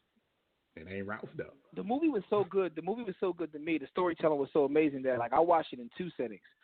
So I was watching it, but then I had to make a run. So I'm in the car with my wife, and I'm like zoned out. And she was like, "Yo, what are you over there thinking about?" I was like, "I'm thinking about hurrying the hell up from the store so I can get home and finish the Irishman." Like, the funny thing is, it was that good. and we talked about segments, I could have finished it, but it was, too many people. I didn't even feel like I watched 3.5 hours. I didn't even feel like I watched. No, it definitely didn't feel like 3.5. Yeah. And what I was telling him, Phil, earlier at the beginning of the show, I said I figured it out yesterday what it is about the way the boy makes movies. I said it was damn near a documentary within a drama, because like the way he has people narrating while stuff is going on, and like nobody's like there's no narration and everything, man. The narration is fire, man. Like that's fire. So. All right, man. so we're gonna be looking for. It's not a new good. episode Let's of just stop On right the there. Couch. We're gonna look for a new episode of we On the Couch. talked about bringing it back specifically for this, and I think that's something that can still happen. I got to talk to my better half and see how that goes. But as always, fellas, it's always a pleasure talking to y'all. I'm gonna try to get on here more, especially if these dudes make a run. You're going to hear my voice. Now the Niners just Phil wants to start calling him more. Now the Niners just Phil wants to start calling him more because the Niners is rocking these days. No. This is actually as great as much as I love it. It's the most difficult thing for me. Pause. Because it's one of them things where I be so like the games be so intense. I can't really enjoy it. It's always like that. Because when your team gets good, you care more. Right. When you 4-12, every good play is gravy. When you 10-1, it's man, like I'm losing a little bit of hair I got left. I mean, yeah. So yo. Remember like 2 years ago, treatment. The Green Gang was 10-1 and lost the starting quarterback, so it got real stressful. I feel you. Yeah, man. But man, as always, y'all enjoy yourself and keep rocking on being the best sports show in the world. We appreciate it. All right, homie. Have a good day. All right. You too. All right, peace. All right, y'all make sure you hip hop heads out there listen to Tissue in the Tape Hip Hop Show with Philmatic 365 and Savad Davis Backwards on the War Room Sports Podcast Network. Just go to warroomsports.com. We got Gus Griffin on the line with his investment picks for this Turkey Day and this NFL Sunday. So let's get Gus on the line. Gus, good morning. Happy Thanksgiving to you, brother. Good morning. Happy struggle for the Native Americans people. Yes. That's what we were talking about that earlier. Like, we all celebrate. If you want to call it celebrate, we do this for a whole different reason than they try to teach you in school. It's just about family, food, and football at this point. Because really nothing about that particular holiday that you need to be celebrating. But Like my better half is she's seeing a grandchild for the first time yesterday. So those things you cherish, spending time with family. Right. But you can do that without reinforcing that false narrative, which really in some cases is the original false narrative in the country's history. So right. I'm gonna spend the day teaching my kids that what they're telling them in school is not true. Exactly. Don't listen to that. We're just gonna do this for the family and this food that, mommy she only cook like this once or twice a year, so we're gonna have fun with it. All right, man. 2-3 last week, 30-29 overall, still hovering above 500. We got to get it moving here. We're gonna start off with the Saints Falcons, and this is an over/under. Saints Falcons over/under number is 49. Where you going with this one? You got to believe the Saints are going to make adjustments from that beatdown the Falcons put on them. Their last 3 games since that Falcon loss, they've gone over. The Falcons have regressed, but they always play well against the Saints, so I'm taking the over. All right. And we got the Panthers versus the Washington Professional Football Team. Panthers are a 10-point favorite in this one. Where you going? Tough loss for the Panthers against the Saints. I think they're going to come back strong. I don't usually lay double-digit points, but the Washington team is what we thought they were. A few people might get fooled by them beating the Lions. Not me. I'm taking the Panthers and laying that 10 points. All right. And Philmatic, who just got off the line with us, he's a 49ers diehard. And everybody knows what's going on. Everybody knows what's going on in Baltimore right now with the emergence the man, Lamar Jackson has arrived. We just need him to sustain it because, the only thing the haters have left to say now is, well, we'll see in a year or two. So he has to sustain this. But right now, this is a very big game. Interconference matchup. 49ers, Ravens. The over-under on this game is 47. What do you think? Kyler Murray gave the San Francisco defense fits twice. I mean, what reason is there to believe Lamar Jackson won't do the same? And Garoppolo is playing at his highest level so far, so I'm taking the over there. Man, the Ravens be out here getting these overs by themselves half the time. That exactly. So then you got the Raiders at Arrowhead to see the Chiefs. The Raiders are a 10-point underdog in this one, going into Arrowhead. How do you see this playing out? That's a bounce-back game for the Raiders. They got humiliated by the Jets, but they actually were on the road for over a month, which if you include their bye and their London trip. So, and I think they came out about 3-2 on that trip. They did actually better than most people thought they would. So they travel relatively well. With last week being, I'm going to assume it was an aberration. It's a rivalry, so I'm taking the Raiders plus that 10. All right. We got another over-under here. We got the Buccaneers and the Jaguars. The over-under number on that one is 48.5. Yeah, anybody who takes an under with the Buccaneers is I'm not sure what they're paying attention to. Jacksonville's been scoring pretty good lately too. Both teams are trending up, so I'm taking the over.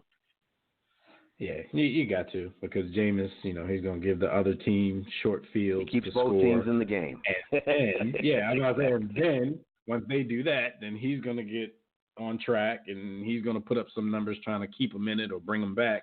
Yeah, you pretty much got to go over with the Bucs most of the time. We have the Cardinals versus the Rams.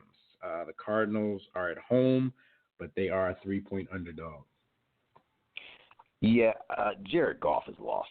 I mean, I don't know any other word to describe where he's at right now. It's kind of amazing that in a year a quarterback can regress that much. I know film gets out, but this is more dramatic than Trubisky's leveling off and drop off.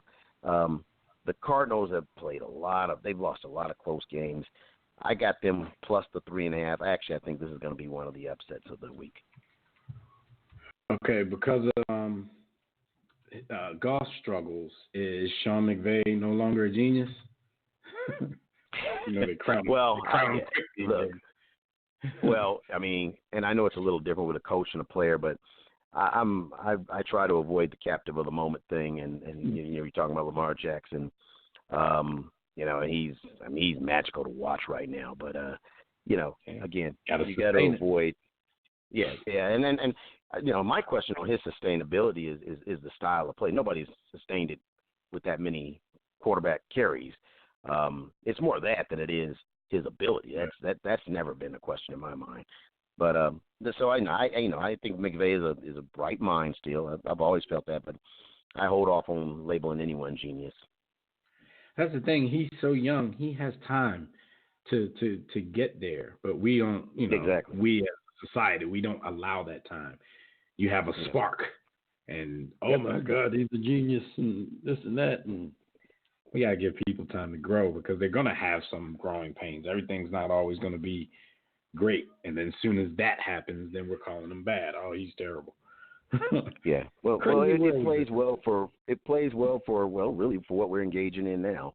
It plays well for it plays well for that, but in terms of substantive or some kind of reasonable thinking, that doesn't sell as well. That's just the reality of it. It says something like you said about our society.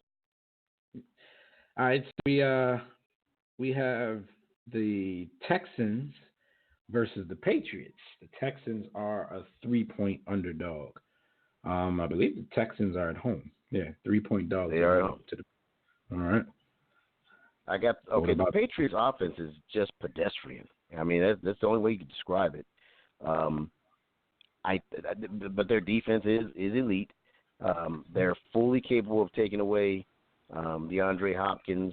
But Will Fuller has come back, and he's capable of a big game. I'm taking the Texans plus the 3, and I'm also seeing this as one of the upsets. Okay. Texans upset the Patriots. I keep waiting. Like, I mean, not that I'm not a Patriot hater or anything like that, but I just keep waiting for them to drop a game because their offense is very pedestrian right now, but they just keep finding ways to win. They do.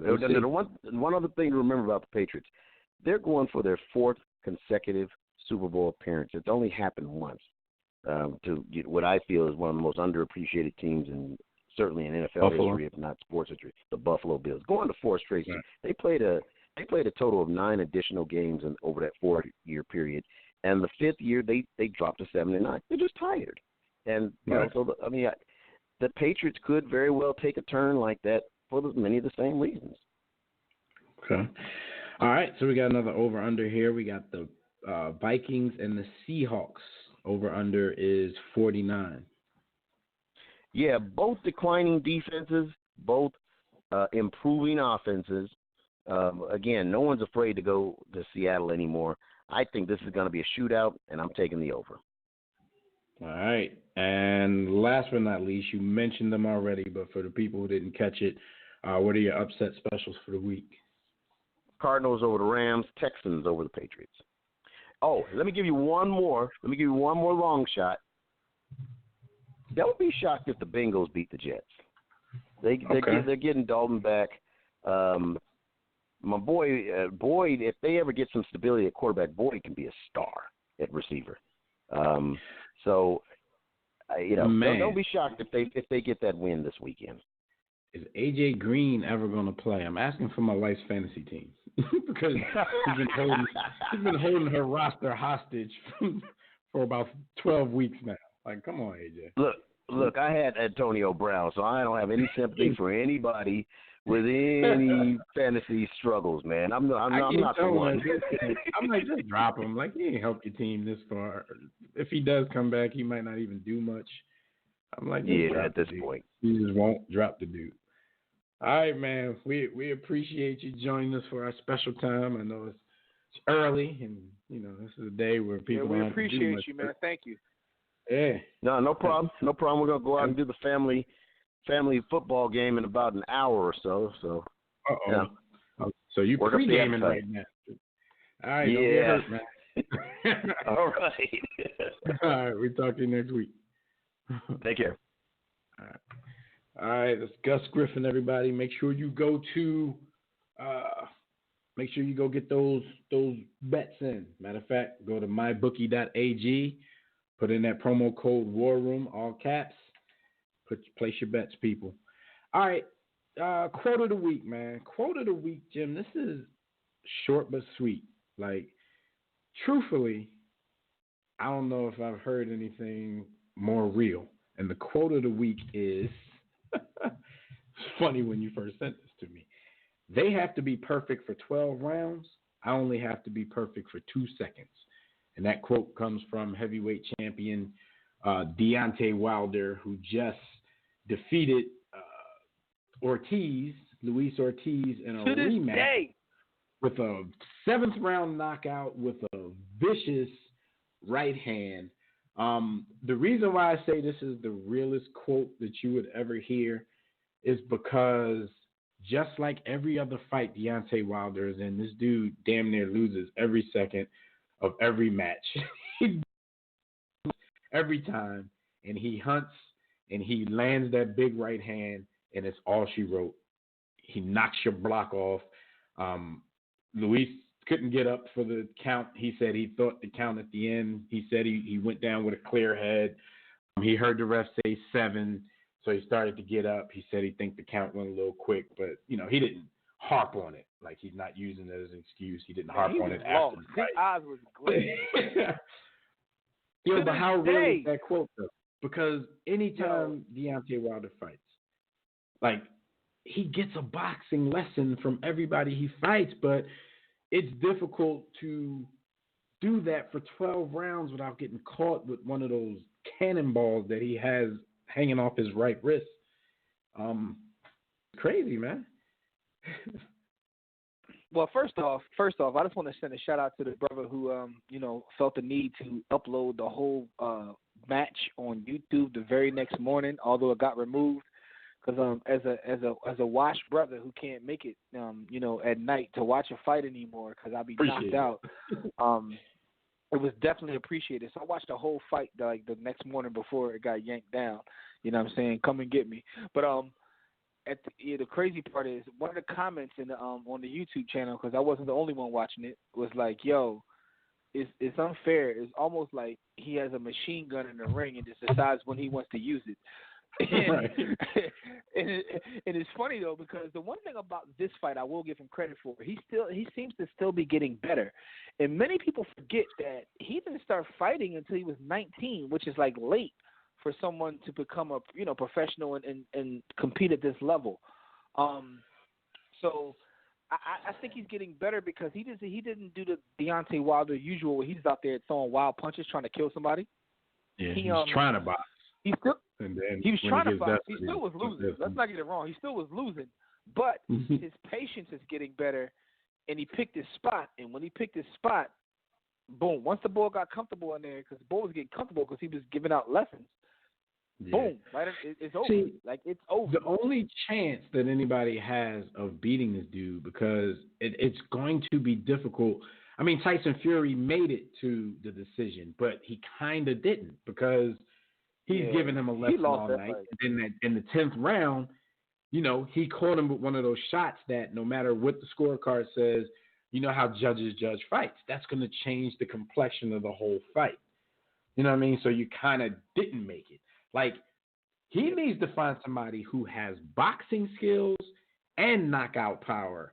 That's the only chance you're going to have of beating this dude, because it's really going to be difficult to get through an entire 12 rounds without getting caught with something that's going to knock you off your square.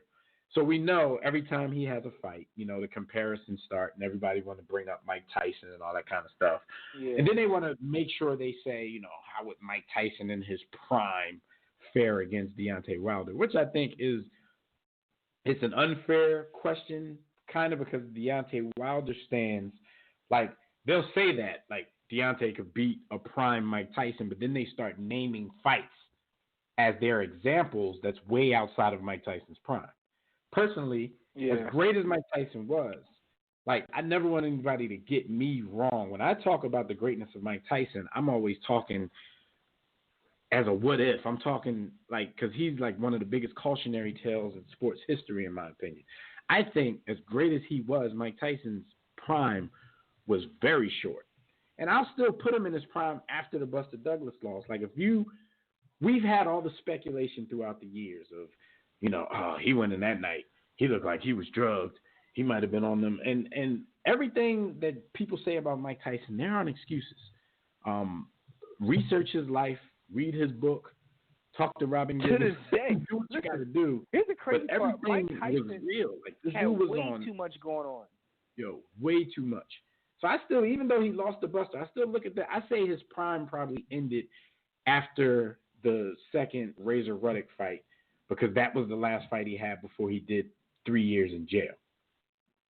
People are trying to, name, well, Holyfield and Lennox Lewis they say Lennox Lewis was a tall heavyweight and he couldn't do nothing with him. Mike Tyson was long washed before he got the Lennox Lewis fight. But he got the Lennox Lewis fight because his name was Mike Tyson.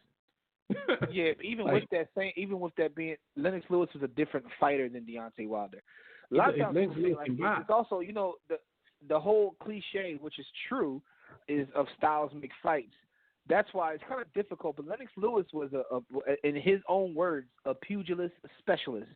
But I remember he's the first person that made me look up the word pugilism, because he kept saying it. I'm like, why does he call himself a pugilist specialist? So I had to look it up. But anyway, he was a pugilist specialist who was, heavy with that jab. That jab was like, he had probably one of the greatest jabs in boxing history. It's probably because he was 8'10", so that jab was, you throw that thing out there and just pop, like, so it's like Deontay doesn't have a jab like Lennox Lewis. I mean, damn near nobody does, and so styles make fights. So it's difficult to say, but I don't like. You just shouldn't even do that. Like, don't even do that, because you get to the point where you're making people slander Deontay, and that's not what they want to do, or slander Mike, and you shouldn't do that either. But styles make fights.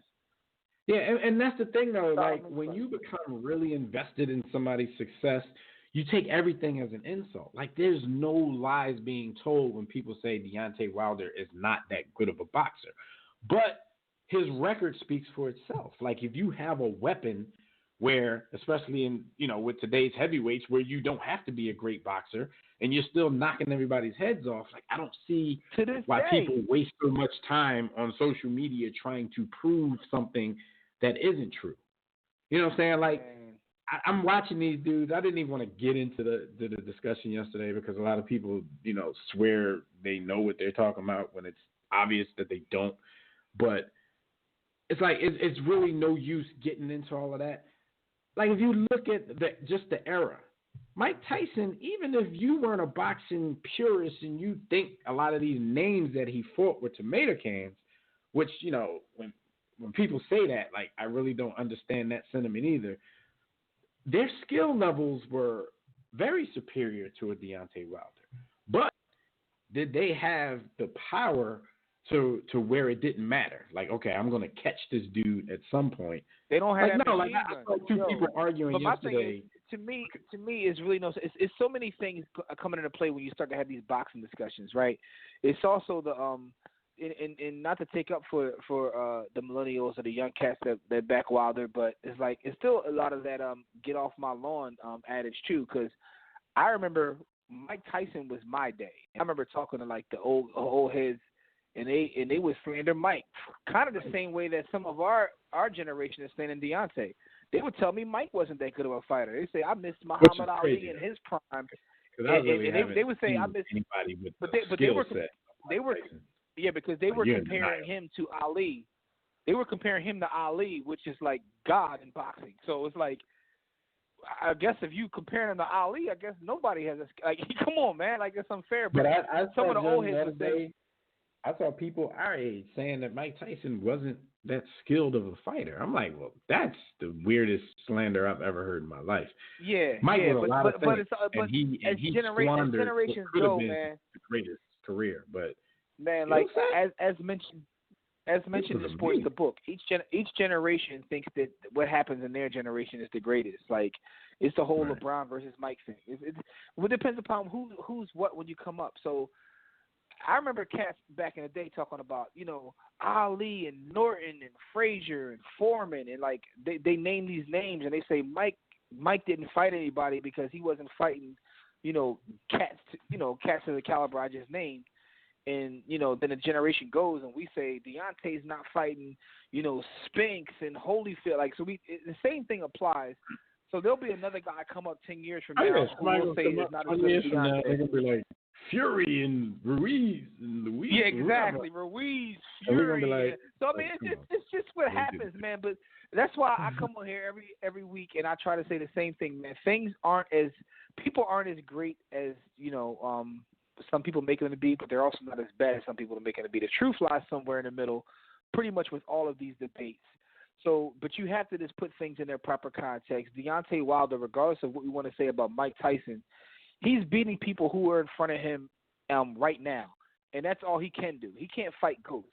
So even if he's not that great of a boxer, he has a weapon which allows him to be 40-0-1 or whatever kind of dumb record he got, 42-0-1, something stupid like that. He's knocking out grown men. So at the end of the day, man, he's going to continue to get better. Heavyweights get bigger by the generation as well.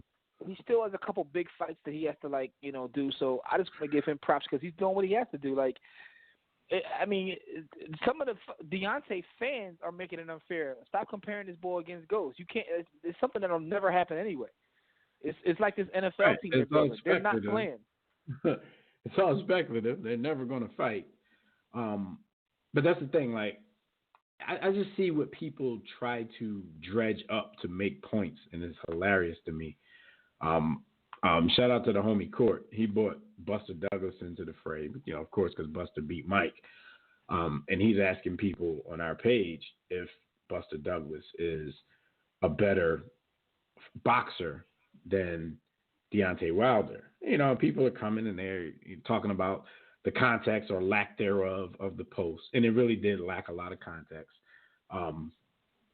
But a lot of people would say their spiel but not directly answer his question. Me, for one, like boxing, it's definitely semantics and it's definitely context. Boxing, I think Buster Douglas is a far better boxer than Deontay Wilder. Does it matter though? I keep going back to that. I keep going back to that thing, that the equalizer. Your man Deontay Wilder has, in essence, a 3-point line on the end of his right hand. They say the 3-point line is the great equalizer in basketball. Deontay Wilder has a 3-point line on his right hand. So, even if he was fighting back then, he still would have been he probably would have been the biggest heavyweight of the bunch. And even if skills were at a premium back then, he would have been successful because he would have been knocking dudes' blocks off. So, and that's the thing. And the thing about boxing is that's a lot of times that's what we want to see. Like we watch guys who are purely skilled boxers like Floyd, and they bore us to death. So they start to do antics outside the ring to make themselves marketable because their fights at the end of the day are Floyd fights are boring. They're boring. And unless you're into pugilism, where you can appreciate the nuance of what he's doing, we want to see people get their heads knocked off. That's what we want to see. Let's keep it a bean. We could play Mexican the beauty of boxing and the skill it takes. Yeah, man. Well, there's a reason we love the Toro Gotti. We love when the Toro Gotti fought, and he was in there dying every time he fought. But we love to watch him fight. You know what I'm saying? So I mean, I just think that the whole idea of trying to slander a dude that's 40 is ridiculous. He's fighting who's in front. He can't fight Buster Douglas. He can't go back and fight Mike Tyson. So he has to fight who's in front of him, and he seems to not be ducking anybody. He jumped in the ring with Fury. He jumped in the ring with Ruiz, Ortiz rather, when the Cats didn't want to do that. Twice. And he got the rematch with Fury coming up. Yeah, in February. So he's like not ducking. He's already signed. He's fighting the Cats who are here to fight today. After you knock Ortiz's block off, we're going to do this again in February. So I think it's February 23rd. Fury and Deontay Wilder rematch. Yeah, but to be fair, Jimmy, from the conversations that I see, it's always Deontay Wilder stands who are making these comparisons, though. And the people. But what I'm saying is they're doing it. Get off my lawn game comes on like, oh God, here we go. You know what I'm saying? Yeah. To be fair, it's them most of the time. Like they want I get it. But what I'm saying is they are doing him a disservice. It's sort of like when Brian Stann started making him fight ghosts. Like, what's the point of bringing it up? He's the greatest player of his generation. They never understand when they're doing their guy a disservice. Let him rock. I was laughing. Let him rock against who he's rocking against. I was laughing at a post I saw. It was on our page. It was on a couple other pages about the best player from each team in the NBA. Every franchise. Did you see those comments? Yeah. Oh, Lord. Well, the funniest one was on our page when the boy said, like, yo, I don't know about Kyrie Irving for the Nets. That was the funniest one I saw. Because I'm like, dude, that's not even Kyrie. That was hilarious. Like, yo, dude, that's not Kyrie. That's Julius. He was like, oh, in that case, then proceed. His answer was funny. Yeah. He said, that was hilarious because Irving not even spelled the same. But but on that post right there, and it wasn't really on our page. I saw it on another page, but and I didn't comment on any of them on our page or the other ones. I read everything. Stuff I find it hilarious, but I'm laughing at people trying to say, well, it shouldn't be this guy, it should be that guy, and the way they start to slander other great players. It's like, dude, you don't have to slander somebody to big up your guy. That's what I never understand. That's why I saw a bunch of Kobe fans shitting on Magic. Excuse my language. Yeah. They were pooping on Magic to try to say that Kobe should be over there for the Lakers. I'm like, damn. Like a bunch of Dominique fans. That's why I get on my like, oh God, here we go again. When Court and others gotta go to the LeBron, Jordan, Kobe, like they were the only three players ever because, I mean, Court he knows what he's doing. Like he'll put a post up if he feels like he's in the mood for people to crap on Jordan. He'll put something up. Oh no, Court that will is a bait troll. people into doing that. He's a troll. if he feels like, all right, he wake up in the mood, I want to see some people crap on LeBron. He'll put something up that'll make people crap on LeBron. That's the thing. Like, that's what I refuse to do. Like, okay, even if I'm going to fall into your comparison games, like, I'm one of them dudes that appreciate all of these cats. Like, as a sports fanatic, these dudes have brought a lot of joy to my life. That sounds crazy, but these people have brought a lot of joy to my life. So, like, I never really see the point in, like, completely tearing one down to make the other look better and vice versa. Like, it makes no sense to me. Yo, on the Celtics, John, they had Bird. Yo, cats start pooping on Bird to say that Russell should be there, and then the Russell. And there ain't near nobody on the page ever seen Bill Russell play, ever. Yo, but then you have cats start pooping on. But then you have cats start pooping on Russell just to say that Bird should be there. It's like, dude. Yo, half y'all youngins ain't even seen Bird play. I can tell by the way y'all disrespect him. Yo, the level of poopicity is going on that post is ridiculous. And like I said, I saw it on a couple pages. It was on Twitter too. It's like, yo, to prove your point about one person, you just got to completely just like, destroy somebody else. That is absolutely insane.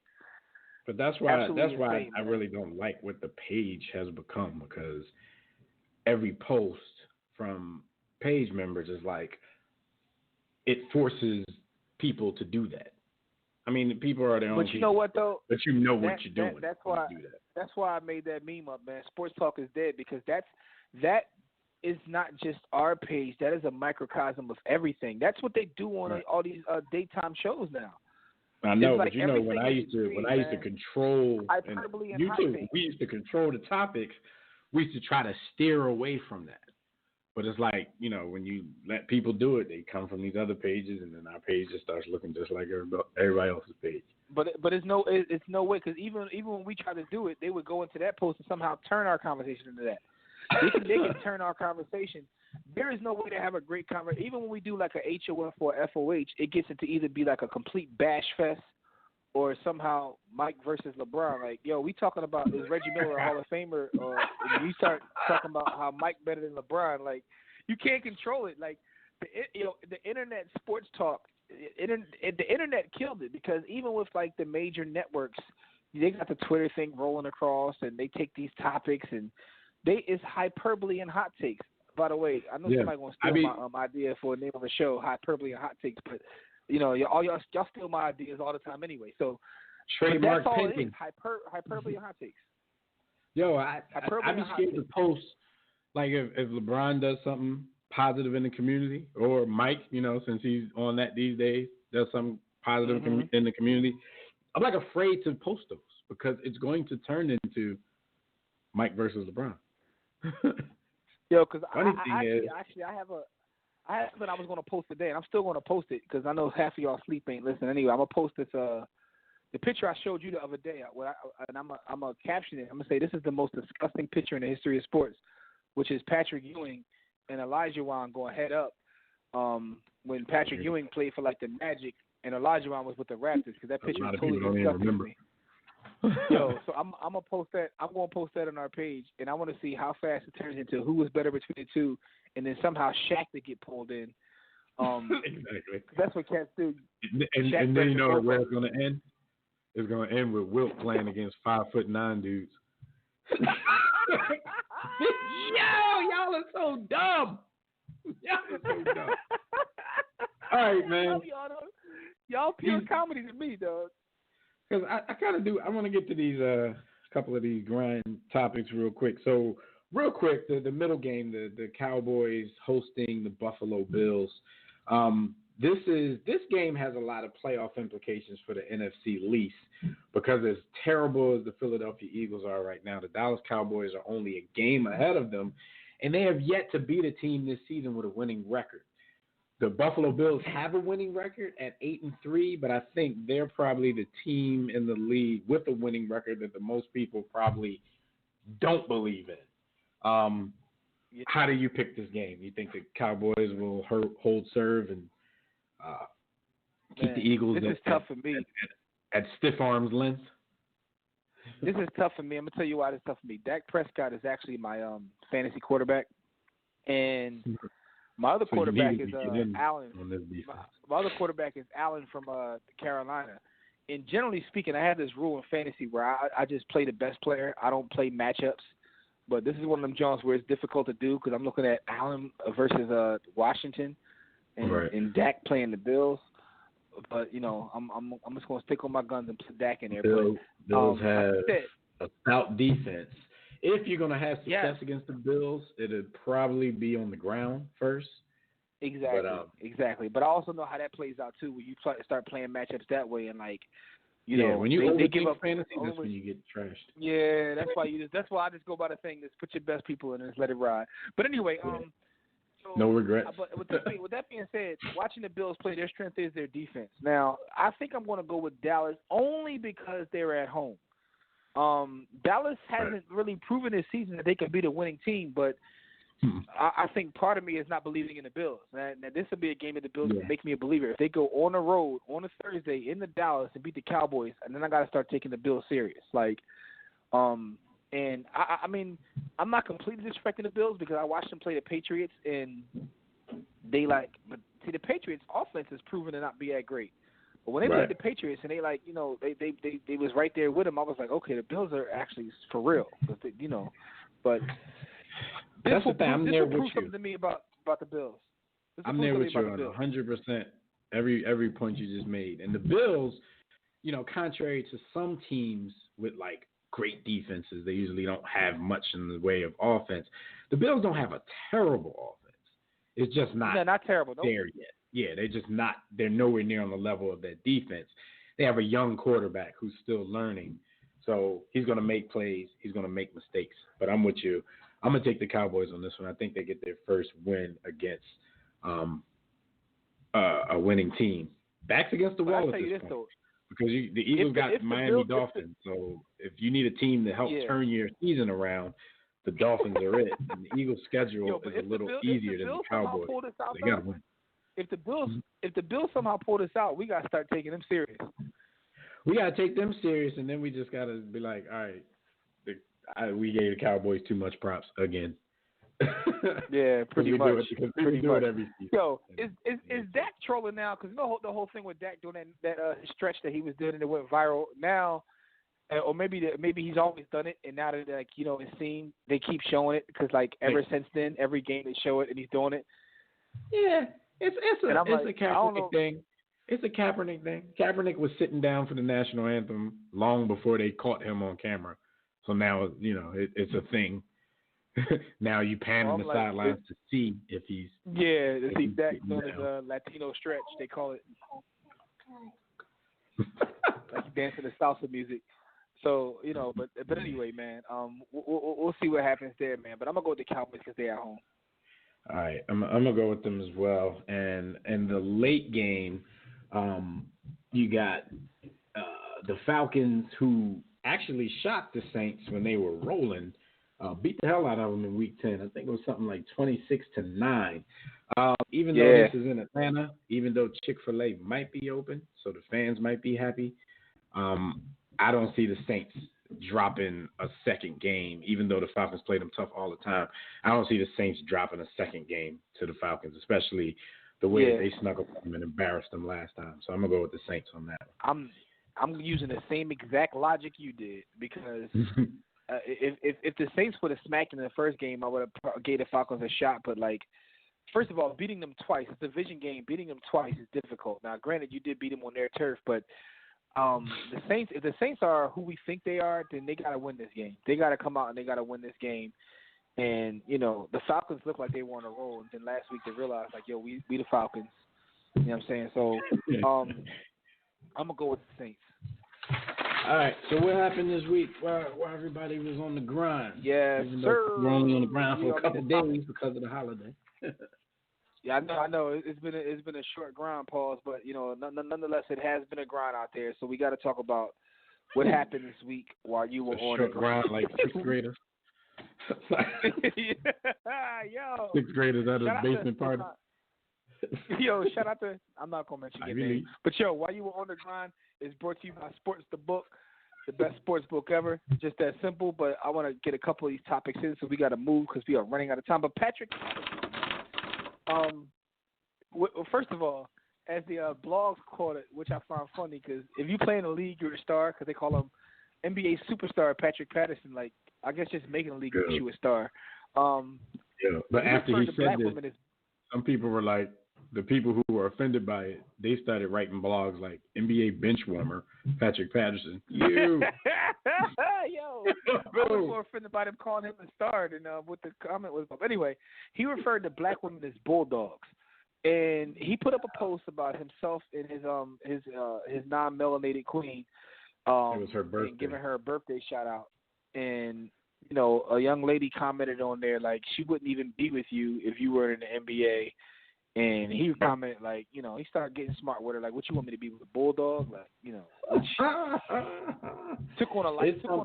The thing is, I don't even know if it was a young lady. I think it might have been a dude. I think it was like some hotep boy, some woke dude.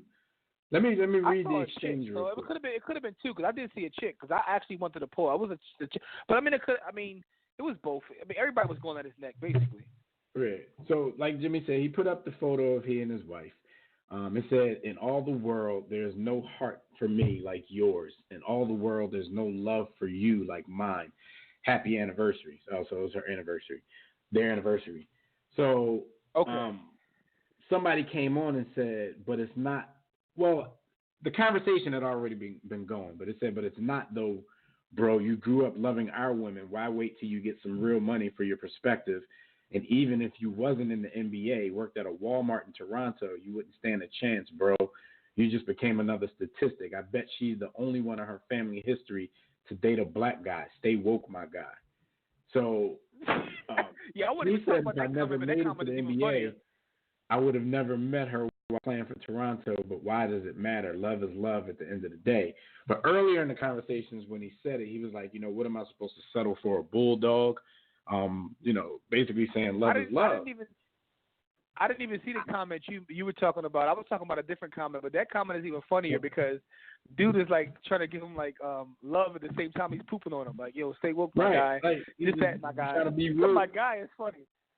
My thing is, first of all, I don't even understand, you know, the whole bulldog. Like, I've never heard anybody refer to any woman, let alone a black woman, as a bulldog. So I'm like, just out of ignorance, I'm like, how offensive is that? Like, what is he saying? But he went on, you know, he went like everybody else, and he ended up apologizing. So whatever he said, he was definitely trying to insult. And that's what I don't understand. Like, okay, you have a white wife, that's fine. You know what I'm saying? That do you. But just like we just talked about with athletes, why do you have to crap on the other side to big up your situation? That's what I understand. But it's also funny that we're living in a time with this social media thing that, man, anybody and everybody can just come talk to you. And people have the nerve and the gall, because they're never going to have to stand next to you face to face, to actually rip you about your family situation. Like, this dude is really saying, like, yo, man, she wouldn't even be messing with you if you weren't an NBA player. So stay woke, my guy. Like, that's being a little personal. I don't know why that makes me laugh, but when my guy is so condescending, stay woke, my guy. Yo, my guy. That's something like Luka would say from Grownish. Bro, my guy. But Luka would say it to a girl. Like, he calls Zoe my guy. Come on, my guy. Yo, he definitely would. Yo, shout out to Luka on Grownish. Yo, that's my show. But yo, it's so condescending, but it's funny to me, man. See, it's this thing is first of all, if you wanna lay next to a wet dog every night, that's your business, right? Now, I happen to love black women, so but the fact is, when dudes like choose like that, I mean, to me that says a lot about them. But I'm not gonna get into the politics of that. If that's what you want to do you. Everybody be happy. That's my whole thing. My whole thing is do you. Like, you know what I mean? I guess like Michael Eric Dyson put it best in his interview. He said, look, you find your tribe and you roll with your tribe. Let everybody else do what they want to do, right? And that's just the bottom line. It couldn't be me, but that's you. Cool. But at the end of the day, when you put something on social media and your profile is public, you're asking people to comment. So a lot of times with these athletes, if you don't want nobody to comment and you're going to get in your feelings, stop sharing it. You don't have to share everything, dude. Like, you don't have to share you just don't have to share everything. Like, hey, but Jim, you said you gave the motto, the new motto though. If it don't happen on social media, then it don't happen. Yeah, so you it don't. You love her on social media, then you don't love her. So that's one of the reasons. That's one of the reasons why I stopped, like, you know, like with like the birthday shout outs and all that kind of stuff, because it's funny, right? Like, so, you know, we have things that pass, anniversaries, wife's birthday, and I used to go on social media and, hey, you know, that I don't even do that no more. And you know, I mean, you got your safe space. Places like Facebook might be a safer space because, you know, you get a lot of those Twitter people or you know. Instagram and all that kind of stuff. But if you throw it somewhere true. else that's where true. you just got fans, oh my God, people think they can say anything to you, guys. Yo, like like people got at me. Yo, I had family members come at me like, your mom's birthday passed and you ain't put no post up on Facebook. I'm like, dude, I went to her house and I was with her. Like, what are you talking about? We went out to dinner. Like, yo, Cats will legit get mad. Yo, Cat, this is where we're living at, cuz. Yo, I see people complaining. People that I don't even expect complaining about, I see people peeping at my statuses, but they don't like it. Yo, really? Yo, I can give two craps. Like, if you click the like button on my status or not, like, who cares? This is the world we're living in. Cats have literally gotten mad. Like, other family members, you didn't post about your mom's birthday. I was like, dude, I saw her though. Like, what are you talking about? Like yo, your anniversary passed. You ain't say nothing about your anniversary. Like, we're out together. We're at dinner. What are you talking about? Like, unless you got a CPM deal where you get money for these likes and retweets, yo. Yeah, like, you are wasting your time. I don't have to post everything on social media, because when you post on social media, you're asking people to comment, and I don't want people to comment on everything in my life. Like, yo, I just don't. I don't care about your comments, yo. Right. So therefore, I'm not gonna post everything. I post ratchet memes and jokes because they make me laugh. I like to share laughs. Happy anniversary to my beautiful wife. We so happy. And it's like, come on, well, she don't look happy in that picture. She ain't beautiful either. Yeah, I know. Cause y'all see Then you want to put hands on somebody. Like, yo, yeah, let me read his, why they gonna say nothing? Let me read his IG apology. He said, I want to address my use of the word bulldog during a conversation with someone who I felt was making disrespectful remarks about my wife and our relationship. I responded with the same, making a cruel comment on his wife's physical stature. Oh, so he went through his pictures. Yeah. Yo, you know what? Yo, for real, I'm reading this now to him for the first time, and I don't think he's lying. Let me finish it. I know that two wrongs don't make a right, but I let my emotions get the better of me in the heat of the moment. For that, I apologize to him, his wife, and the rest of his family for the hurtful and crude comments made on that day. I ain't gonna read the rest of it. But yo, reading that, I would usually look at something like FOH, cuz. Yo, I don't think he's lying. Now I see the situation. He went to this dude's page, went through his pictures, called his black wife a bulldog, and then everybody sized it like, oh, he calling black women bulldogs. No, he was calling your wife ugly, cuz. Yo, but it got worse than that. I believe him 100%. Then cats, because the internet is vicious. Internet is vicious. It got worse than that. Cats start digging up pictures of Patrick Patterson's mom and then atting him, saying your mom's a bull. Like, it got worse. God. Like, so Cats was like, how you gonna call his wife a bulldog when your mom looked like this? Yo, it got real nasty. Now it makes sense to me. Yeah, and it's just another. It got nasty. The internet just hyped it again. Patrick Patterson refers to black women's bull. No, Patrick Patterson was referring to Bull's wife as a bulldog, which is ignorant in itself. Like, damn, guys. Like, he just said, he just said that she wouldn't be with you. Like, he didn't say the chick was ugly. Like, damn. Should I settle for a bulldog? Damn. He did hit him with the condescending, my guy. Yo, that was savage. My guy. Yo, now that I read that, Patrick Patterson's reply, his clapback was savage as hell. And Neil Patrick Patterson needs to work on his game. She said that's how she feel when women use sis. Like, she think that's condescending. That is condescending, yo. And that's a great analogy. All right, sis. Like, come on, that's real condescending. Right. Stop talking to me, sis. Yeah. And then she said her friend ex was pissed at her because she didn't change her relationship status when they got together. Yo, social media is just ruining people. This is what I mean, man. But this is why the best thing to do is just not post everything because, listen, man, you know, it's like y'all already know my for everybody. Especially like on Facebook. Y'all see most of my posts are about like my kids. And the reason I do that, because a lot of people ask me that, like, yo, I ain't posting kids on Facebook. First of all, I don't take myself that seriously. Like, I ain't got no money. Ain't nobody kidnapping my kids. Second, we don't live near any of our family. So this is how they watch my kids grow up. Because, you know, I don't go home as much as I should. My wife don't live no doubt.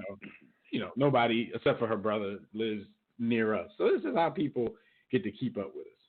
You know, y'all, family, everybody. So but it's that's also me. not like you take. Like, but if you don't like it, you don't comment. I don't give a damn. And also you don't write long ass B. Austin posts, and I can slander B. Austin because guess what, he ain't gonna listen back. This is my test right now to see if B. Austin gonna listen to our show back.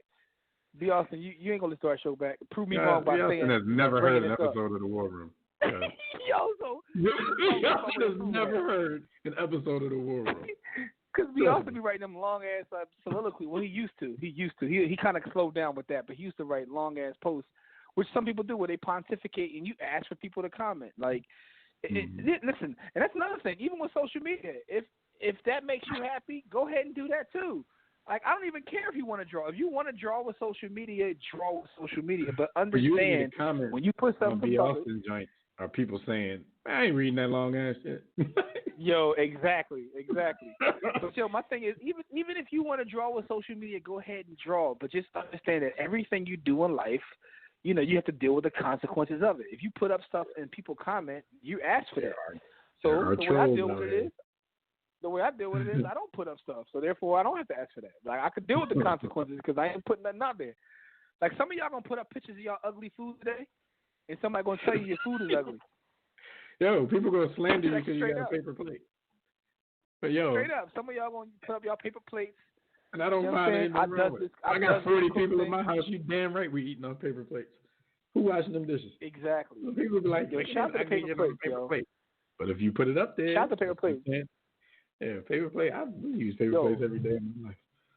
Let me tell you something about paper plates, man. Shout out to paper plates, yo, and it's weird though, right? And I don't want any of y'all environmentalists to come at our neck. I understand. Shut up. But and I don't even know what's actually more environmentally friendly, using the paper plates or not, because if I use a regular plate, then I got to use water to wash it, and I'm wasting water anyway. But the point I was trying to make is, yo, I could use paper plates every day, but I could not use like paper utensils, yo. I need a real fork and knife. Yeah, like Gets wrong with me needing a real fork and knife on a paper plate, though. That's like crazy, but that's what it is. That's everyday life here.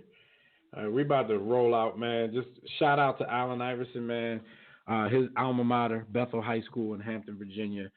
On Tuesday, they're dedicating their new gymnasium to him. It's going to be called, it's going to be named after Allen Iverson. So he's going to go down for the ribbon cutting ceremony. My wife is an alum of that school. If it wasn't on a Tuesday, I might go down there and do it. But it's on a Tuesday, so I ain't going. What's the over under Allen Iverson crying? Oh, he crying over. He crying. 100%. Is this like a minute's over under? He gonna cry at least 10 minutes into the ceremony. He crying. Shout out to Bubba Chuck, man. Yeah. Shout out to Jason Tatum, who saves 100% of his NBA contract and lives off his endorsements. Puts his money into a saving account, though, Jim. Before we leave, call that man. Get that man some financial advice. Buy the hood. He actually did say though, because I actually posted the video. I was posted part of the video on the Buy the Hood's IG page at Buy the Hood. But he did say that I'm saving to eventually invest. That's what he did say. So I give him that. And he need more than one savings account. Too much money to be putting in the hands of one bank. So help that man. Yo, shout out to his mom though, because he mentioned his mom while she was struggling, like making sure he went to school and all that. She went and got her PhD. So shout out to her. She like a PhD and a law degree. Like his mom was like overly educated. But parents shout out to her, though. Yeah, you already know. Like, what kind of excuses you got when your mom's struggling but she's still going to school? Like, what you supposed to say? You got to go do it. Anyway, man, we got to get out of here, man. Shout out to everybody. Shout out to everybody. Enjoy your family day. You know what I'm saying? Shout out to everybody who called in and got through. Shout out to Gus who got up, to rock with us this morning. Shout out to B. Austin for the late scratch. Yeah, I know you ain't going to respond to this because you ain't going to listen. Listen, make sure you join us here next week. We're going to be at our regular time next week. I won't be with the gentleman next week because I'm flying out Sunday. I'll be in Jamaica all next week. You know what I'm saying? But, shout out to my Jamaican peoples. I'm getting flued. So shout out to Devin B. Austin who will hold y'all down next week. Shout out to Frank Gore and Phil Maddock. Listen, everybody enjoy your Black Friday as well, man. You know what I'm saying? Go get them deals. But catch everything we do right at the hub, which is warroomsports.com. All of our social media, all of our content is at the hub of warroomsports.com. You get my book, Sports the Book, at sportsthebook.com or warroomsports.com. But until next time, don't accept mediocrity. Be steadfast in the war against ignorance, and we'll see you chumps on top.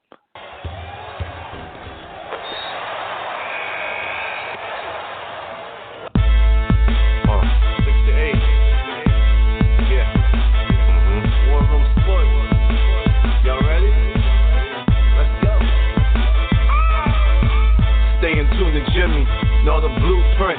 Every Thursday, 6 to 8, they do this. Shout out to Dev, PJ, B. Austin, Bay on replay. WarRoomSports.com. Get that mobile app. If not, dial 323-140012. They be going and you sensitive, then oh well. Physical podcast, let's talk sports. Showtime like magic in the block push. Listen live, push one to join in. Rip your team or listen for your enjoyment. Hip hop scholars, pit stop and knowledge. Should be in sports credits, I ain't talking college. 5 guys, no beef though. Corporate secret, but the streets know. Belafonte, I got a G flow. KC, royalty, I'm in beast mode. 2 hours, get your game up. Who's the best in sportscast? You better name us. War Room Sports. Yeah. You know? Jimmy. Dev. PJ. Shot back. The Austin. I'm shot. Up and coming on the beat.